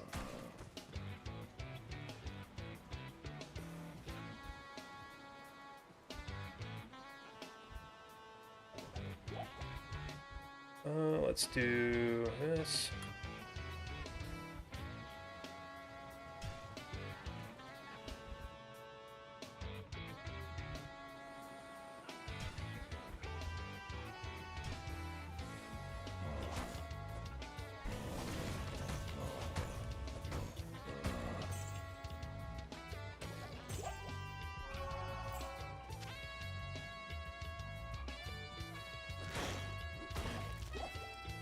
PD2 drop rate set to P5. Okay, interesting.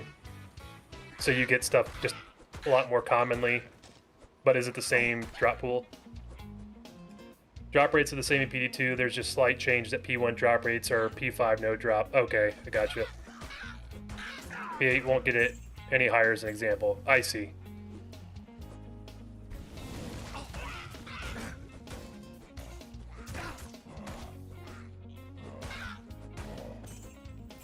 Dude, I forgot how slow the druid hits.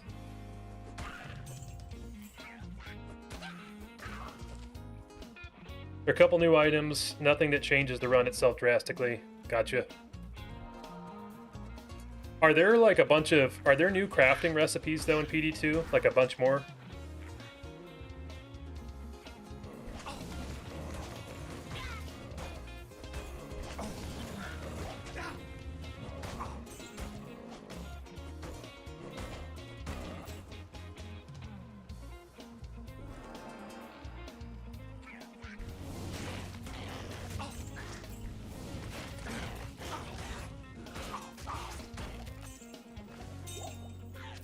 Also in PD2, did they add the warlock in there yet, or is it is that assuming or is that going to be an assumed patch down the line maybe? Yeah, crafting is very updated. Also, Miko, do you play have you been just playing PD2 consistently, or have you been playing any resurrected at all?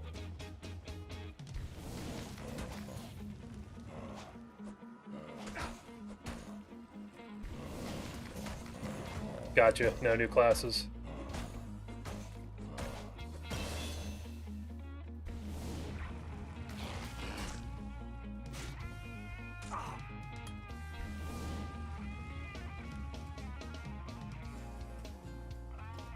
So we haven't really had any good poppables here thus far, but I gotta find a den and get that done. I'm just gonna go to P1. Oh, here we go. Oh, geez. Where the heck is the den? Okay. Oh, shoot. Let me go to P1.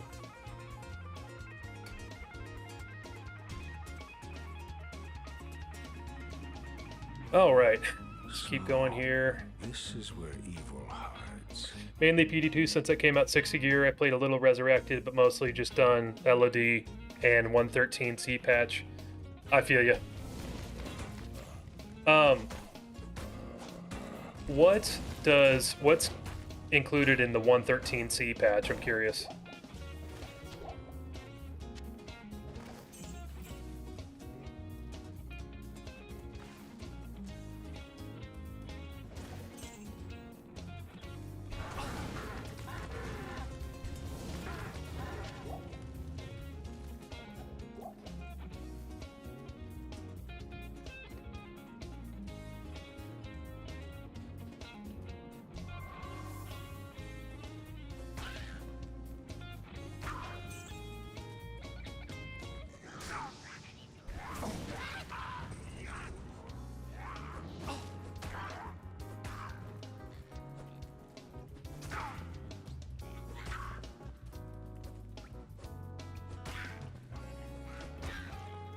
I don't even want to know how much I played D2. Hands down, my most played game. Yeah.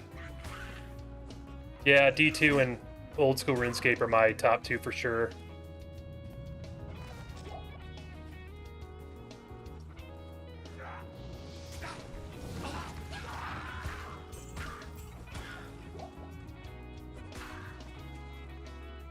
The base for most mods, gotcha. I'd have to Google it and look it up. I don't know too much about the different item versions. I mean, not item versions, geez. Sorry, the versions of the game. Patch versions.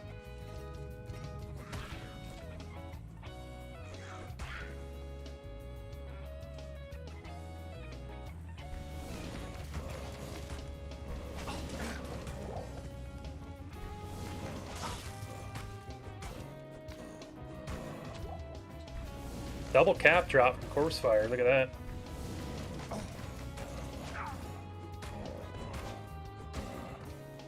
By the way, I think I need to make a little note here. Oh.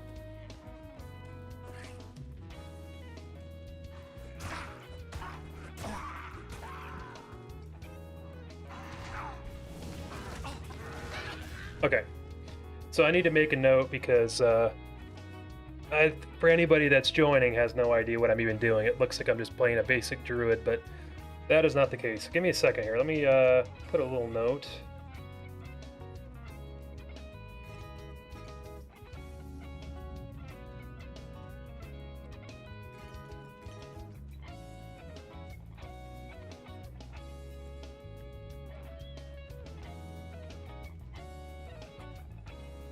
Okay, so we're doing a pirate druid chest and poppables only. Can pick up gold.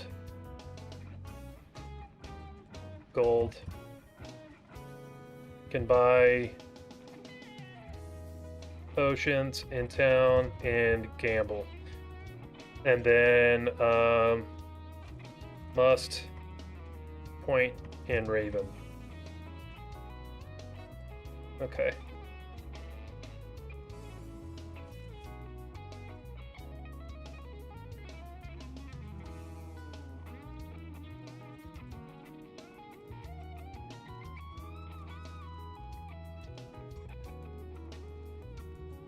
All right, there you go. At least the rules are explained now.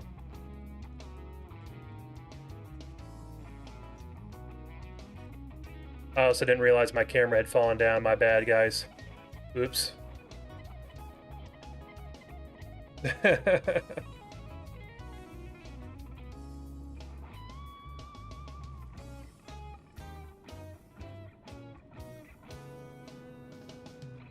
let's be real, in 10, 20 years, we'll still play D2, and I don't think Blizzard will ever match what D2 did.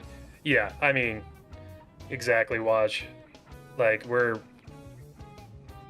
is always going to be the top. There's nothing they can do better. It's just true. It is what it is. Only difference with 114 is that's more games like, or it's more compatible for newer hardwares. I still miss like 20 items for the Ethgrail, so no way I'm stopping. Holy crap. You only need 20 more for the Ethgrail, Watch?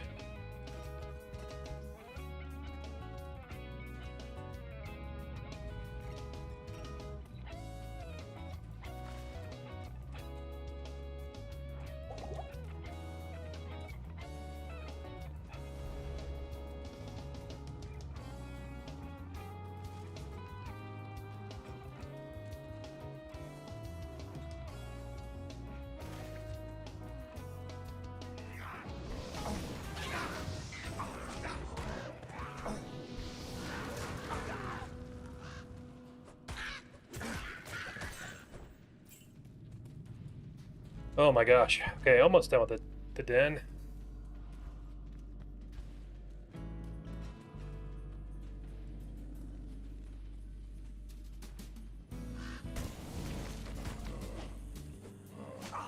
Zone Druid. No, Animos, no Zone Druid. I'm just doing a Pirate Druid for fun here. Basically just chests only. Mostly just TC-87 stuff, so like Death's Web. Yeah, I can see that. So I'm assuming you've got like Mang Songs and Turiel's Might and stuff like that you still need to do. Is that all of them?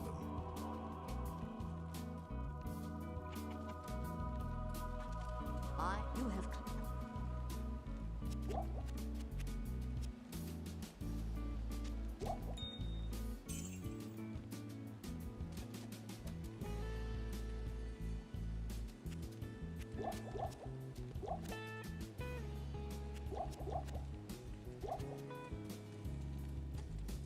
Alright, so let's go Cold Plains here. Should be able to get some poppables here, right? Or is this Bishy Bosh? Yep. Some XP.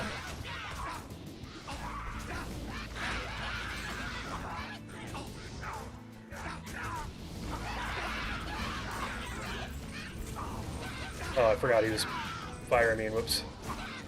Get out of here. Favorite item in D2? It's a hard question because I feel like I need to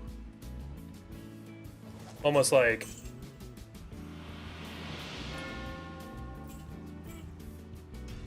separate them out by tier or like part in the game, you know?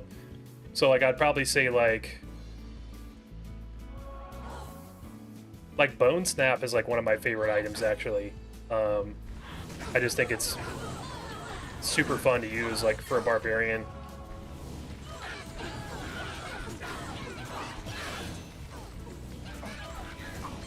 Honestly, like a lot of the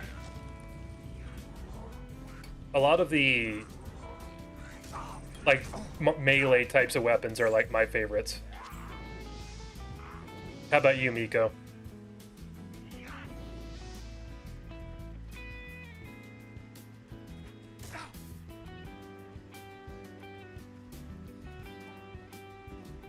Just wanted to let you know your videos are really high quality. Keep going. I have a lot of fun watching. Thank you, Patrick. Seriously, man, that means a lot.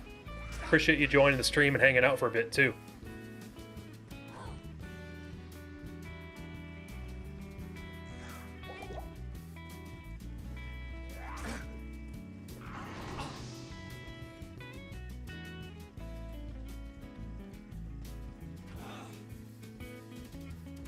Bone Snap's a good answer. Is best in slot weapon before Yellow D.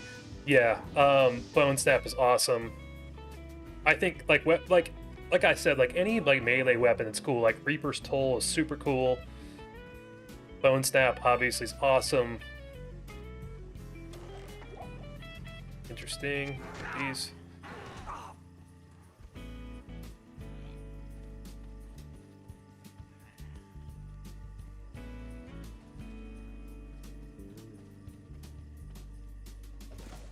For anybody new that's joining in and coming to hang out, we did a pretty good recap of Zonezerker, what's going on. So if you missed that earlier, once the VOD renders, check it out. It should be pretty helpful and insightful. We went through a lot of stuff. I've also got a new spreadsheet in the description if you haven't seen that yet. That covers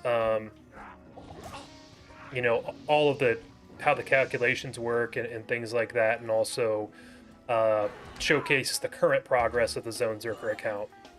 So if you're interested in that, definitely check it out.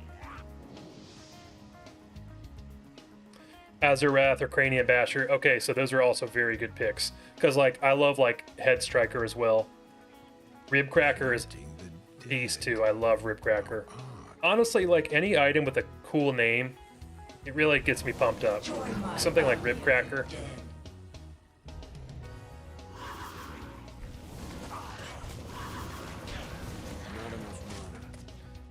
I don't even know why I'm fighting her.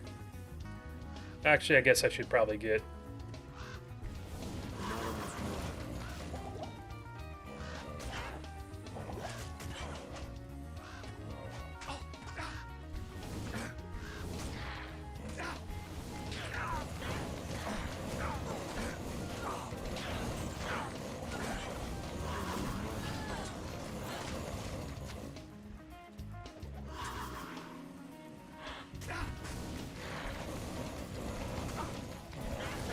Ethereal Zod, up Ribcracker. Yeah, that's disgusting.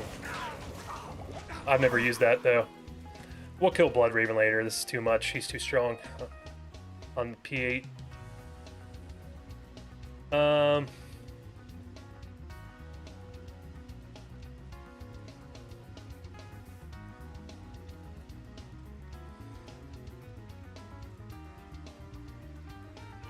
Beautiful.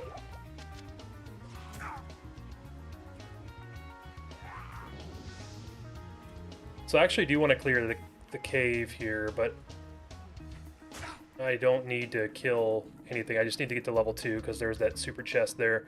So if I can do that super chest there, I should get some pretty decent stuff, actually. So we can kill these, get some XP. Ow!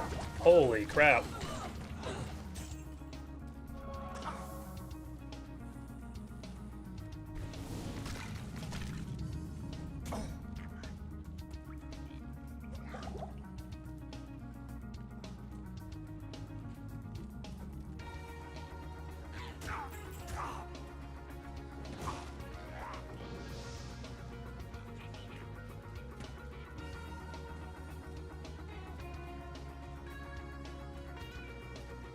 Hey Waj, what class are you primarily using to get the do the Ethgrail? Are you running like a Pit Zerker right now?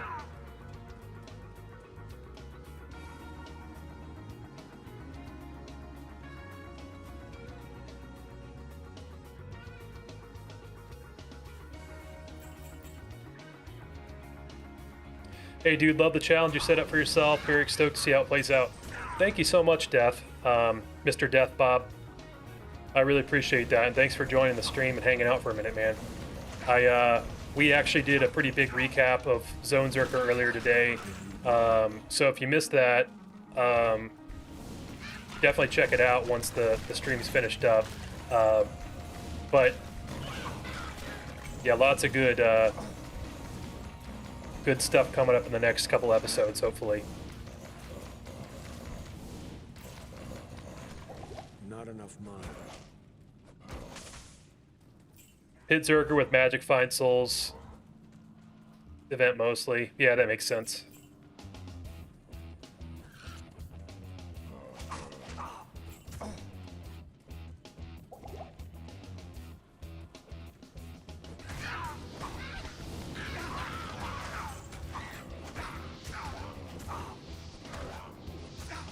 Okay, let's get this chest and get the heck out of here, jeez.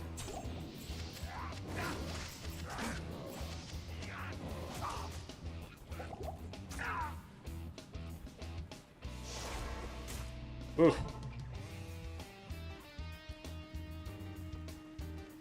The Order welcomes you.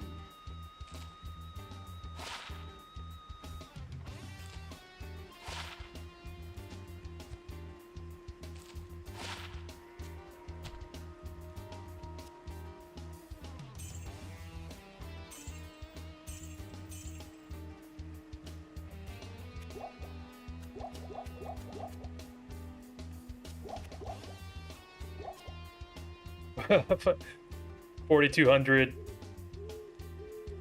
magic find using teleport between elite packs.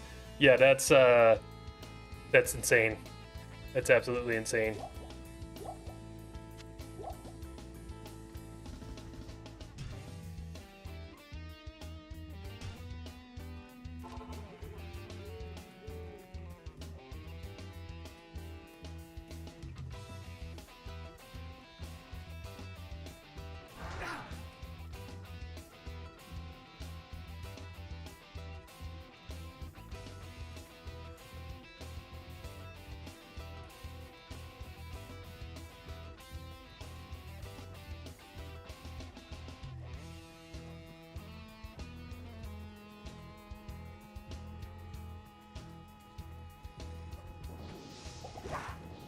But yeah, for anybody else that's joining late, the next Zonezerker episode should be coming out this Saturday. That's the goal. But I will let you guys know if that something comes up or, you know, if that's not the case.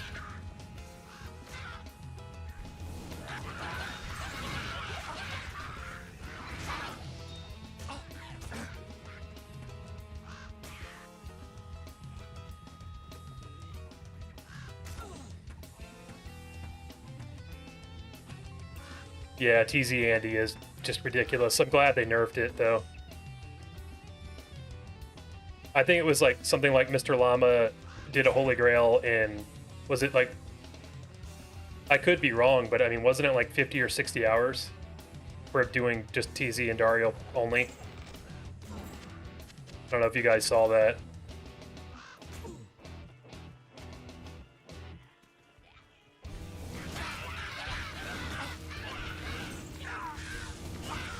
Oh my god. I was looking. That's what I get for looking away from the screen there. Jeez, that was bad. Not in town. Hello. Getting killed by Rakanishi like a noob.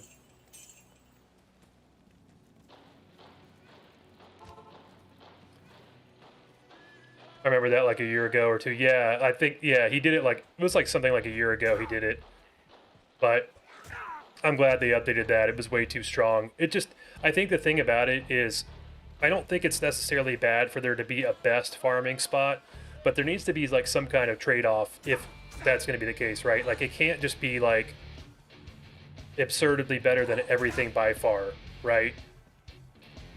Because Endario farming was good anyway. Like even without the TZ, it's good. One of my top spots.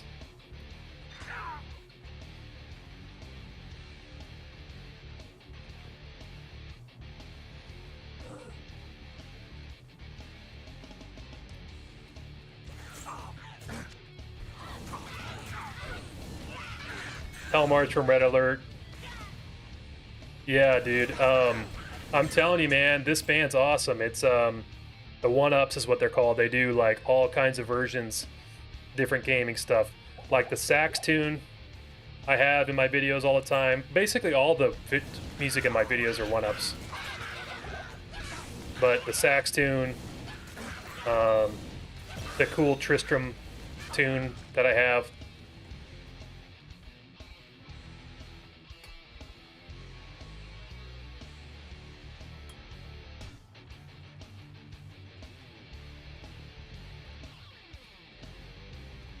Exactly, Waj. Honestly, like, it's funny that it's like funny to say that 20 hours is too short, but it really is. That's too short.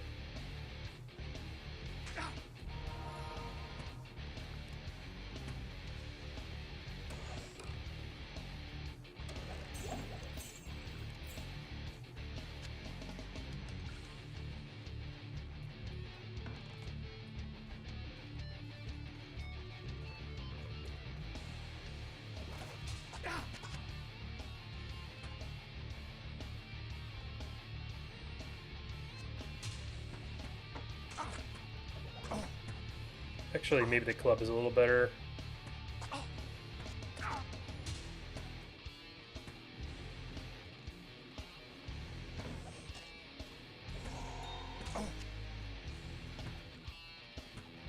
You also play DKC music that I always appreciate when I hear that. Yes. Yeah, dude, I love the Donkey Kong Country. Yeah, the that sax tune, Aquatic Ambiance, that's from Donkey Kong Country too, actually.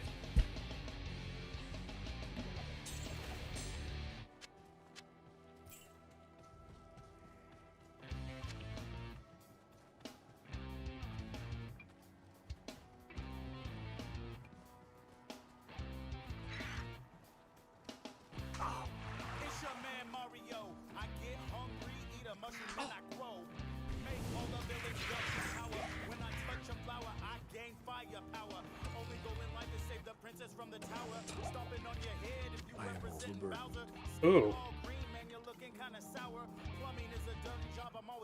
David Wise did some game music for us to enjoy even in 2026.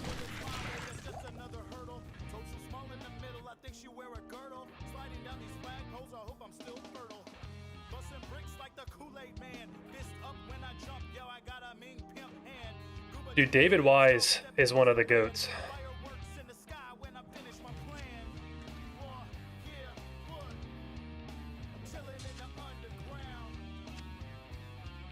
I'm a big David Wise man. I love Nobuo Uematsu, Final Fantasy. I can't think of the guy's name that did Halo, but I love the Halo music. Shoot. Howard, is it? No, that I'm thinking Howard Shore of Lord of the Rings. Then basically all the music from RuneScape, all the Jagex stuff is phenomenal as well. Love it.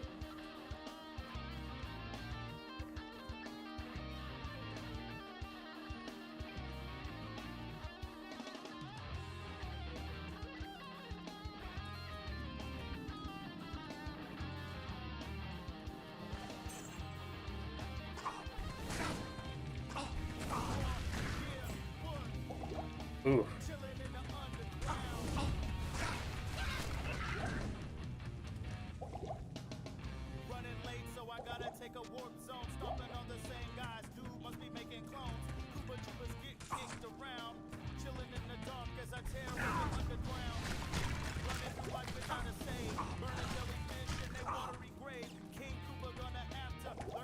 Not enough mana.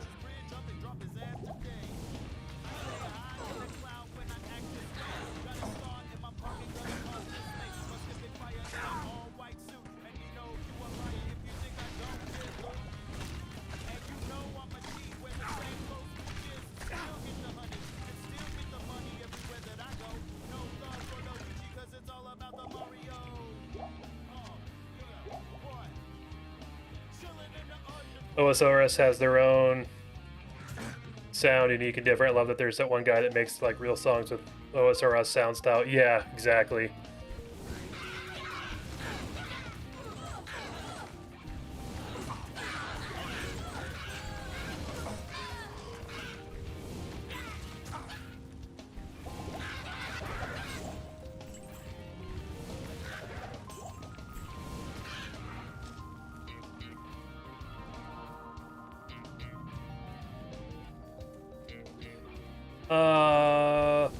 I don't want to waste my town portal right now, but I think I might need to, unfortunately.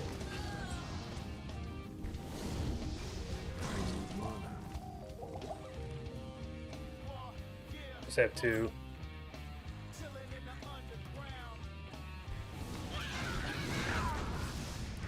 We switch to P1 now.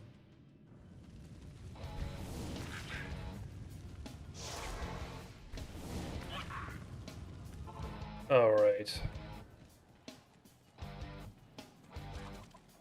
Hey yo, Yes? my homie told he can run real fast. Hit you with a plant, he done ripped out the grass. Gotta help me to unlike in the past. Catch him in subspace after shattering glass. Short, strong, and ready to go. Souls got discovered, and people thought probably after why they getting so often uniques. I know that he's always down to go with the blue vest on. He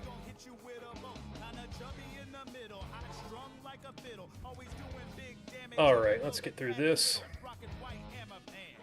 Choking out a bezo. Taking out the enemy as easy like a free throw. Sniffing gonna sniff 'em, but I jump 'em like an eagle. Mouser got his bombs, but my button skills are lethal. Knock the shades off his face, cause he's a little rat. Throw his bombs back at him, make his ass.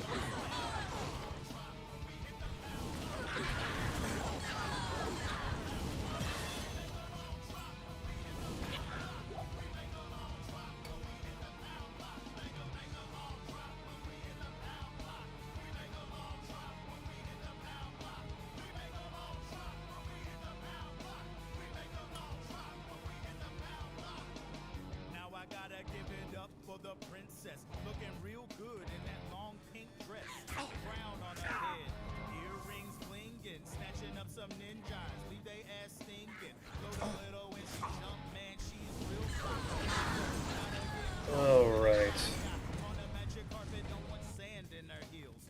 Blonde bombshell, quick to tell you how she feels. Must have put in the trouter, can't go on without her. In the land of dreams, flexing her Nintendo power, stay gone on that juice. That will put you in the land of money. Just to save a little. I will say, it is crazy, like, how strict YouTube is with music. Like, if you put anything that has potential chance for copyright, you get screwed, or if someone flags you. That's why I reached out to these guys to see if I could use their music first.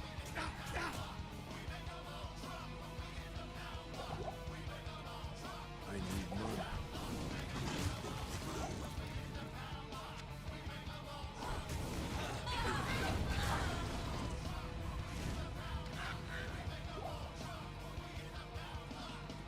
Now I gotta give it up to the all green like his ass was created. Plumber by trade, now he's a sidekick. Put a little when he jumps. All right. Take him up into the clouds higher than a Darkwood now, so we have tree head. mushrooms of the finest. Duke Pelta Lunata? Are you serious? Wait, did you have which zone did you get Pelta Lunata in, Miko? Before? That he's a pro. Catch him on the slot machine when he ain't throwing lows. He be looking real mean, stepping on Hort's toes. Gotta hit 5 cherries, that's how the star goes. Ain't no way that you could ever think to mess with my bros.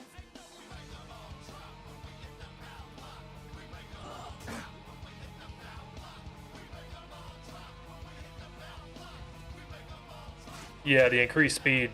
That's true. That's so helpful, probably. Which zone did you get the other Pelta from, Miko?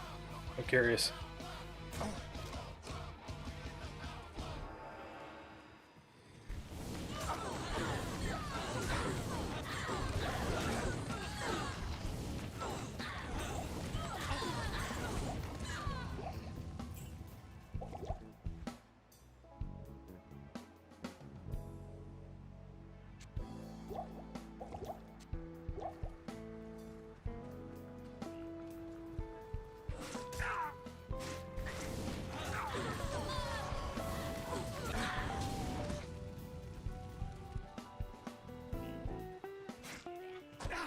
Hold right stick on your belt slot so it equips all possible pots in 1 second. Does it really do that? Have I not known that after playing this on console forever?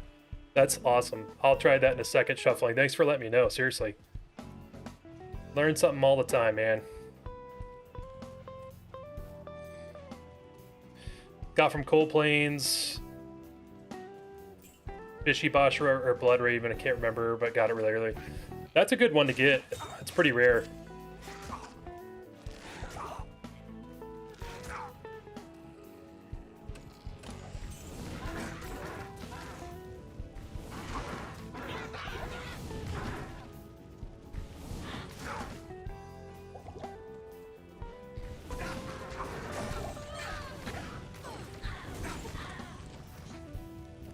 This dead tree teems with energy. You have to target an empty slot. Okay, so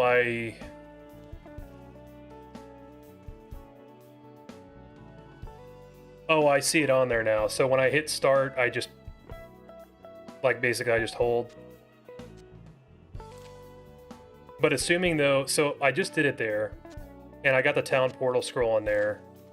Is it because? Oh, I think I see why. So it's because the town portal scroll was already, like, assuming it was there. Maybe. I don't currently have a belt on, so if maybe it'll work better then. But I see what you're saying though. That's awesome. Oh, charm.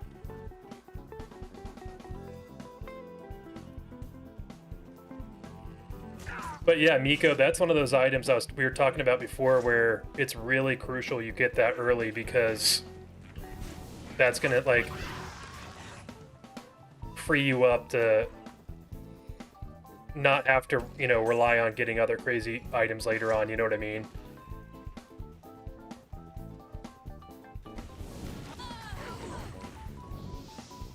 Oh, really? Shuffling? See, I didn't know that either. So slot 1's always reserved for health? It's crazy. It's so funny. Like, I feel like I'm such a nerd about this game, and I just didn't even know that.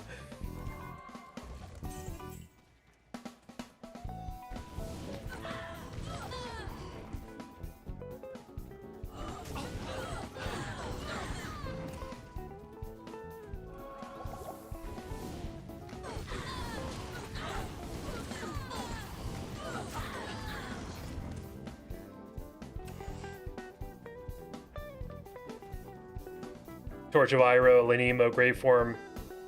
Yeah, exactly. Exactly.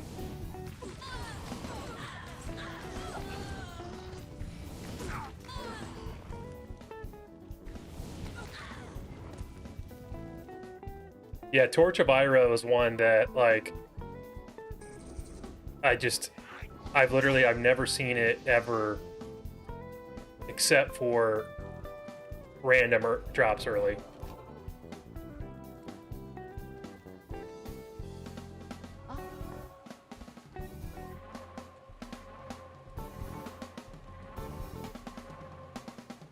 Good day.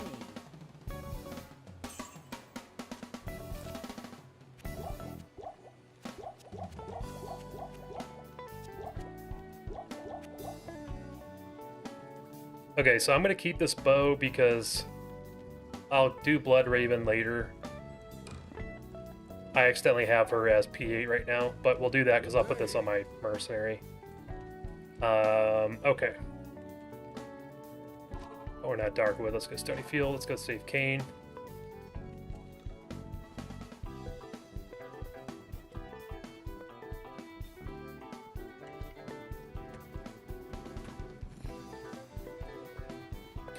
By the way, guys, we'll be wrapping up here in about 30 minutes. I'm just trying to do something fun.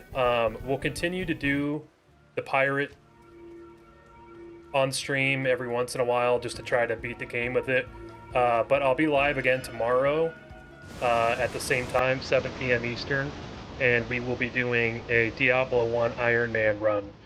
For those that are not aware of the Iron Man run, basically, I have to traverse through the entire dungeon without ever going back up.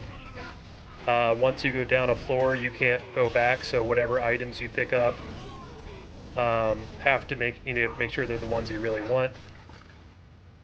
And if you die, you die. That's the end of the run. So it'll be fun. I've done it in the past, but I've been practicing more so offline, so I'm a lot better at it than I was before. So just in case you watched my last streams where I was doing it, have no fear, I won't suck as bad. At least, hopefully not. So we'll be doing that tomorrow.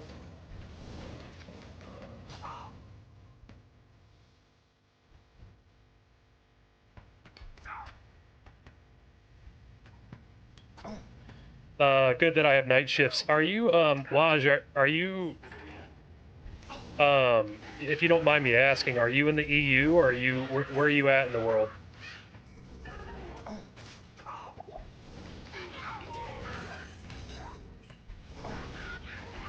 Deckard Cain, leave this place.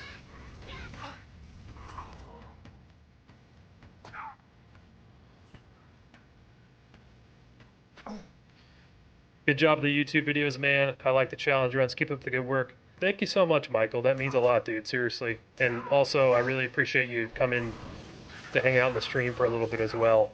I don't know if you were here earlier, I'm aiming to have the YouTube videos out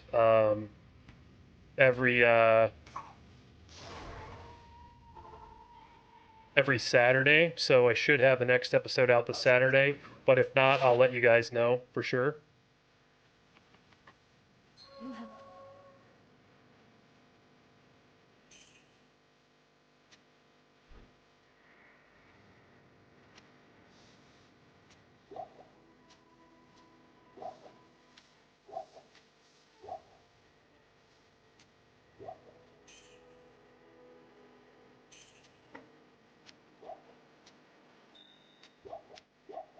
Waz, you're from Poland. I figured that you might be from Poland based on your name, but I wasn't sure. Well, that's awesome, man. I appreciate you joining. Yeah, it's late for you, Waj.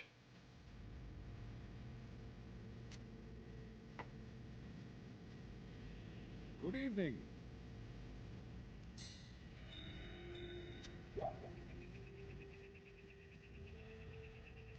I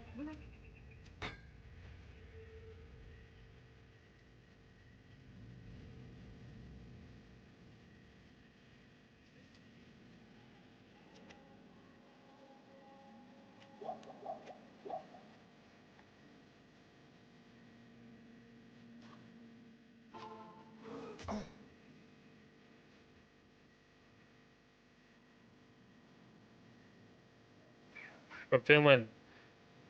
Nice. Well, that's awesome, guys. I appreciate you joining. You guys, it's super late for you guys.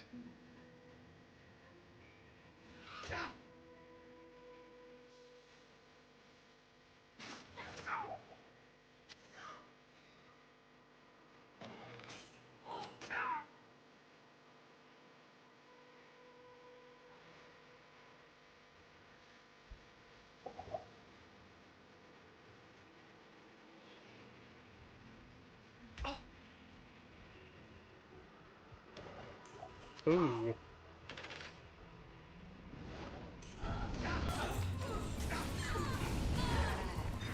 Do this. Work night shifts now. I have free but no reason to turn sleep schedule over just to exhaust my body.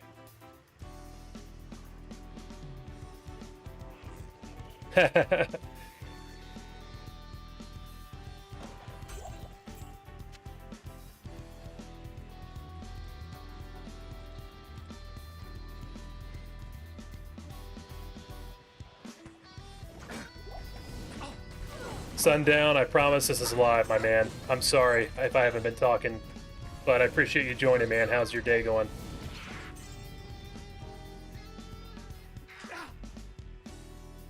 Waj and Miko, I'm gonna count on you guys to hope that I'm not lagging and look like crap. So if you can still hear me, let me know. But I'm seeing Biggins Bonnet, same run dupe as well.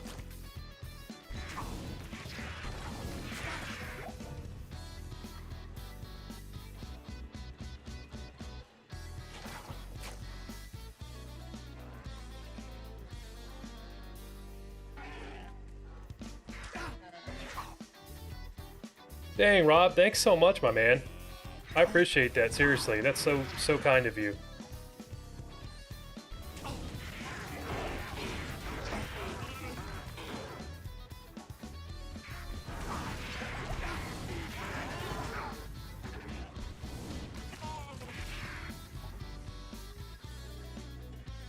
Appreciate that, Miko. Thanks for letting me know. Okay, so Sundown, I have some sad news for you, which is that I'm not doing Zonezerker live right now.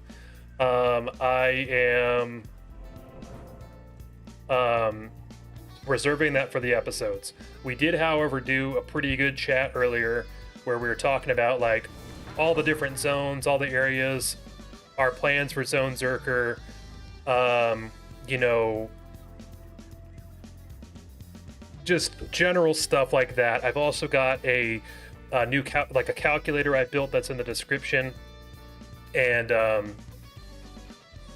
that has some updates on Zonezerker as well, and you can also use the calculator that I built if you want to do your own run. So I apologize for that. Now, the reason I'm not doing Zonezerker live is because I want to make sure that the episodes still have that anticipation and fun for it. I don't want them to get spoiled. But during big events or when I'm hunting for a big item or something like that, I will go live Zonezerker. So that's kind of where I'm at with it. But I'm aiming to have a new episode out every Saturday. So stay tuned for that this Saturday. Episode 4 should be coming out. If for some reason that's going to change, I will post an update on YouTube and let you guys know. But that's the plan for now. So I'm sorry, Sundown. I know it's a bummer I'm not streaming it, but this is still a pretty fun run. This is a chest and poppable only druid. So pretty fun in the meantime.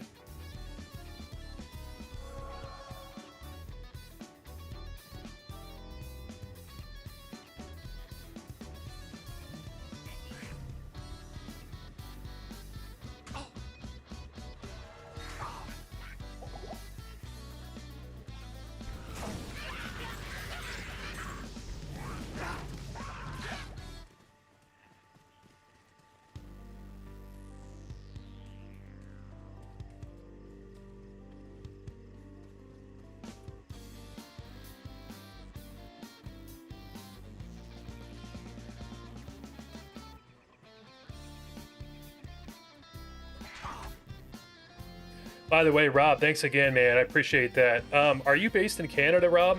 Do you have an NFL team that you cheer for?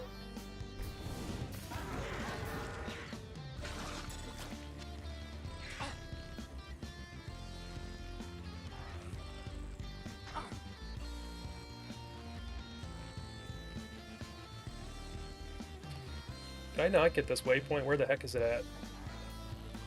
I'm sorry, Sundown. I'm not trying to make you wait too long. I'm just trying to be consistent with the uploads and trying to, you know, make the quality of each episode just as good as the last. Oh, I did get the waypoint, I think. So Saturday is a pretty realistic goal for me to be able to do one once a week, but I think it's going to get to a point where that's not possible.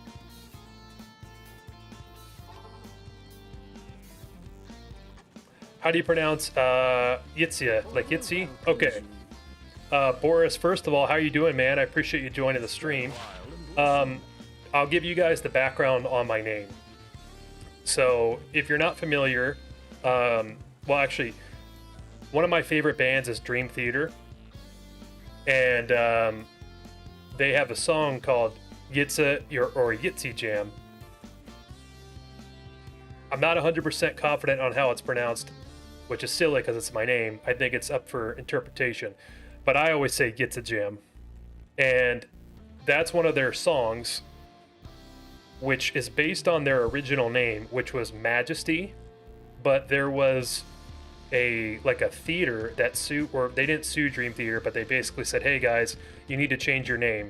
Or there was like another band or something. So they were like, okay, we can't be called Majesty anymore. We're going to be called Dream Theater. And so then they wrote that song, Yitza Jam, which is Majesty backwards. And so that's where I got the name, from Dream Theater. So if at some point, you know, down the line, 2 years from now, if my channel keeps growing, maybe Dream Theater will come to me and say, hey man, you need to change your name. But anyway, that's the story behind the name there, guys. But yeah, Yitza Jam. You can call me Jam if you want. But yep, Majesty in reverse, exactly. Rob, I was actually in Canada for the first time 2 weekends ago. Or actually, 3 weekends ago, I'm sorry. It was my anniversary, 1 year anniversary with my wife. And we went to Toronto for a couple days and hung out there, which is a lot of fun. But that's cool that you're a fan of the Packers being from Canada. Do you support any Canadian football as well?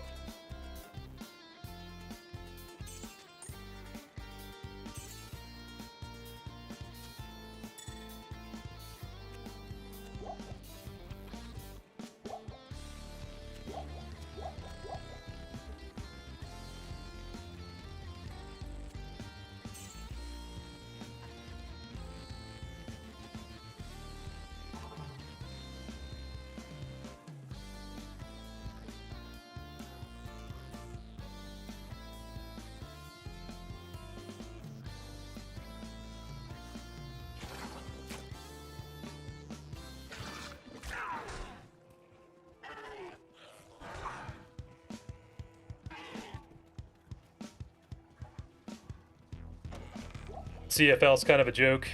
Yeah, I don't know much about it, to be honest. I know a little bit about it. Like, I remember when Cameron Wake, I think, was CFL, then he came to Dolphins and played really well. But I know there's been some good players that have gone NFL.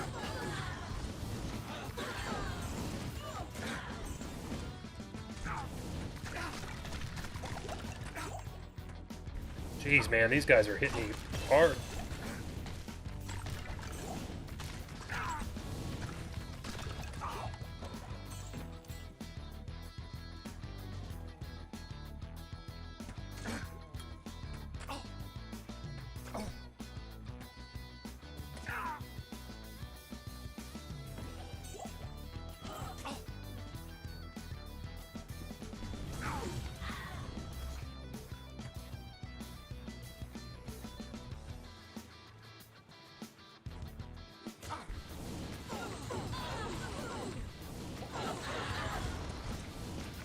Oh, I didn't even know Ricky Williams went to CFL.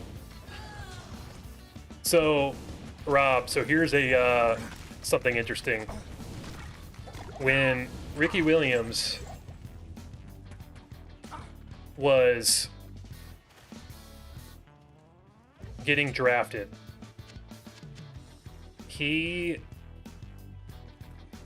Mike Ditka offered the Bengals their entire draft, literally all of their picks, to move up so that they could pick Ricky Williams.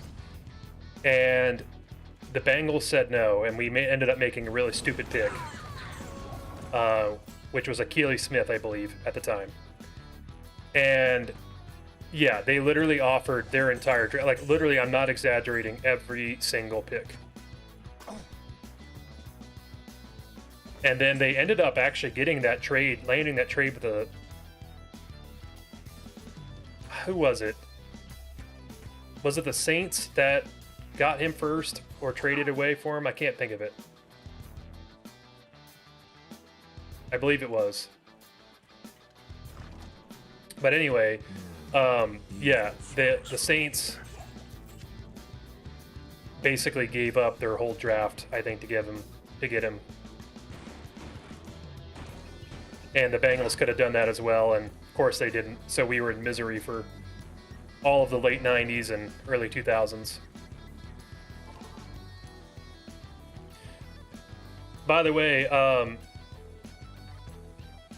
Waj and Miko, I was wondering if American football's made it to you guys at all, because I know they've been trying to do a lot of stuff, the NFL has, to make it more accessible internationally. Like, I know it is in countries like Germany and Spain, but obviously, like, I don't know if they've had any games or any interest at all in Finland or Poland.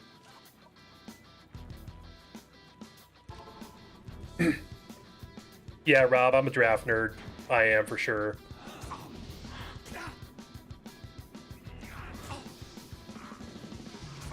Which I will say, I love to see who, like, I was disappointed that the Bengals didn't have a first round pick, due to the fact that it's just fun to have a first round pick, you know, but getting Dexter Lawrence there was absolutely the right move.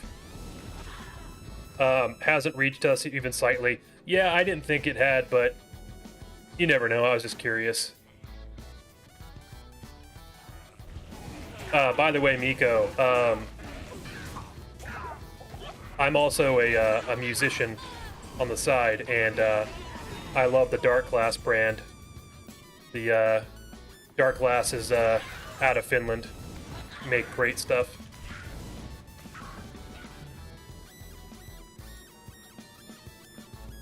Ooh, I didn't know that. I'm gonna have to look that guy up, Miko. That's cool. I wonder what team he plays for. Of course.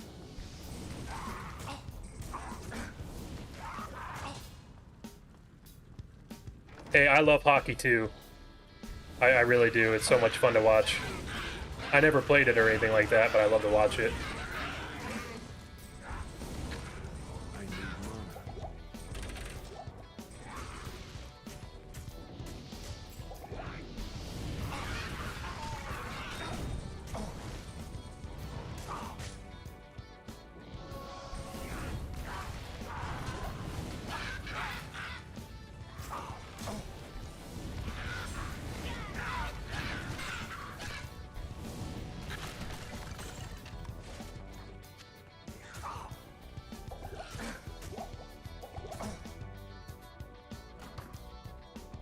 Can't remember what team or his name. Just remember reading about it. Gotcha.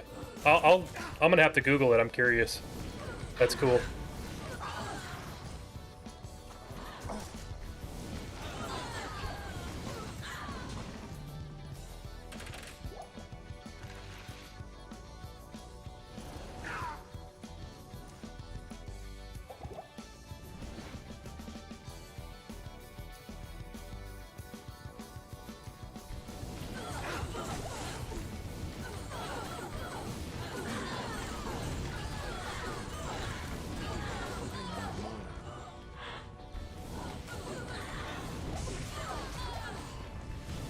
That makes sense.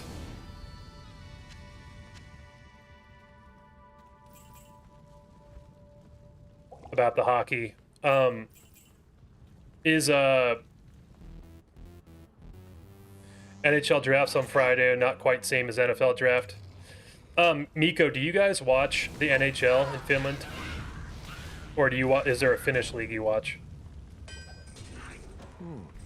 Charcy will be thankful to get this malice. I need mana.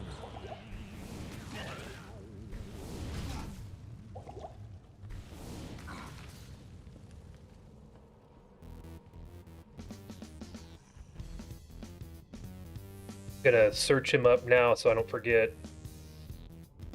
Here he is. Oh, he plays for Alabama. Holy crap. And it looks like he played for Kentucky as well. That's cool. Yeah, so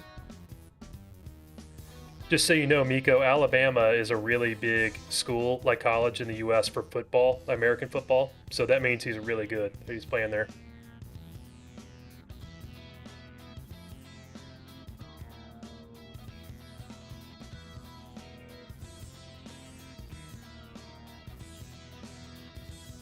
Yeah, that makes sense about the, like, you can cheer on your local teams and the local Finnish teams, you mean?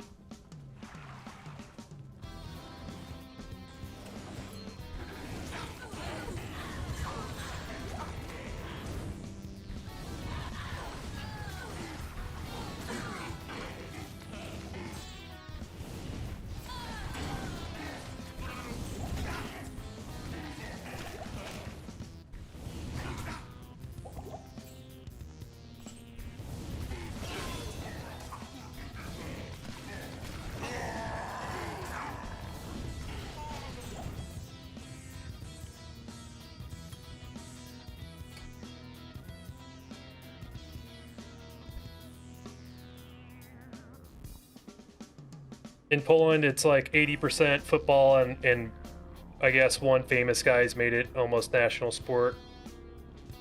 I know quite a few players from Poland for, you know, European football. Like Lewandowski, of course, is he's the big one.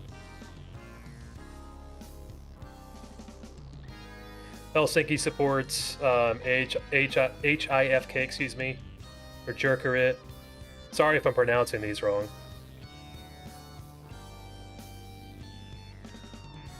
Makes sense about watching NHL with all the folks playing. Yeah, Laurie Markkanen, he's a beast. I forgot, I didn't even think about that, but he's dang good.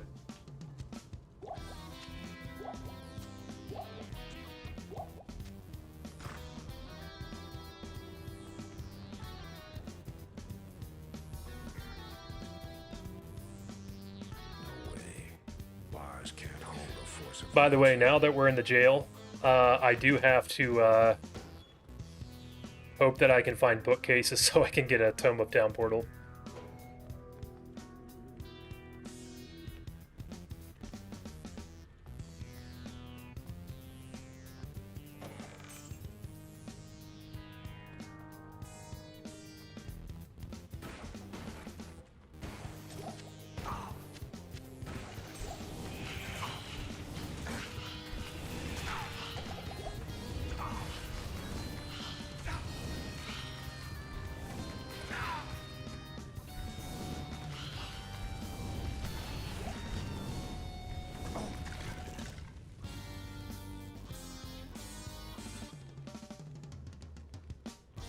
Yeah, I guess. No, I appreciate that, Miko. I'm trying my best with the names and pronunciations. That druid will always be in rags, I guess. Yeah, he's gonna be in rags forever. What we need to happen is we need to get lucky, 2 open socket body from an armor rack, and then a talon and F, so we can make that stealth. Otherwise, we're gonna be getting creamed the whole time.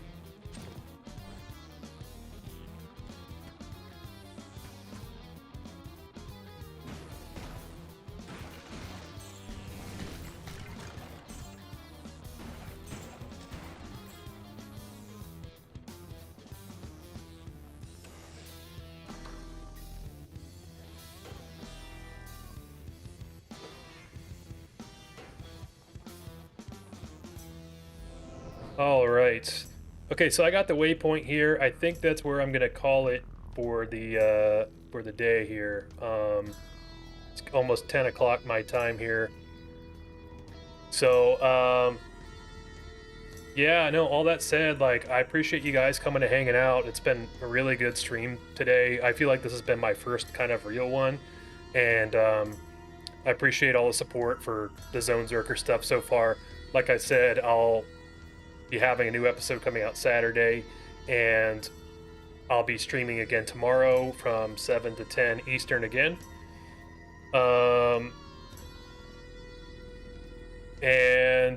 It says I have jewels to redeem. Does it help the channel if I do that? Rob, I actually have no idea, and I'm sorry I don't know that information, but I've never gotten jewels before, so I don't know. But thank you again for, for earlier, Rob. Really, that means a lot, dude. Seriously.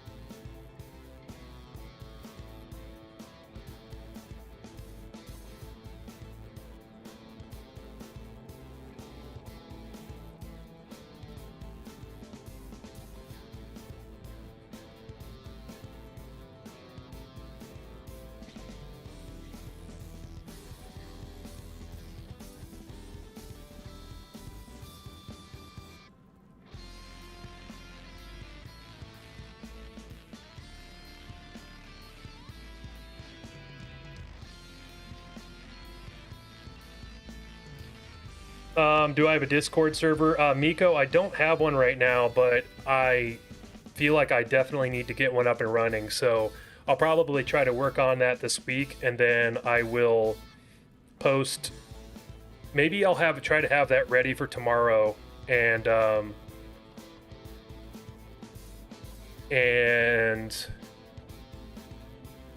can bring that up on stream or make a post about it. But yeah, it'd be good. I've had a couple of people ask me about that, and it'd be nice to be able to keep up and chat with you guys more if I'm not online. So I'll get one up and running, but I'll let you know for sure. And Rob, thanks again, man. Seriously, really appreciate the support. But yeah, guys, we'll be streaming again tomorrow, 7 to 10 p.m. Eastern. We'll be doing the Diablo 1 Iron Man. New Zonezerker comes out Saturday. If for some reason that's going to change, I'll let you know as soon as possible. And yes, Miko, I want to see all of the drops, dude. Seriously. Yeah, I think that's pretty much it. The only other thing I'll say is if you're watching on YouTube and you have a Twitch, I'd appreciate if you followed me on there. I don't mind at all if you watch on YouTube, like whatever's easiest for you, but just to help get my follower up count would be really appreciated. But otherwise, yeah, guys, thanks again for all the support. Seriously, it means a lot, and I'll be back live tomorrow. So hope you guys have a great rest of the night. Miko, Waj, Rob, all the boys, have an awesome night, guys. See ya.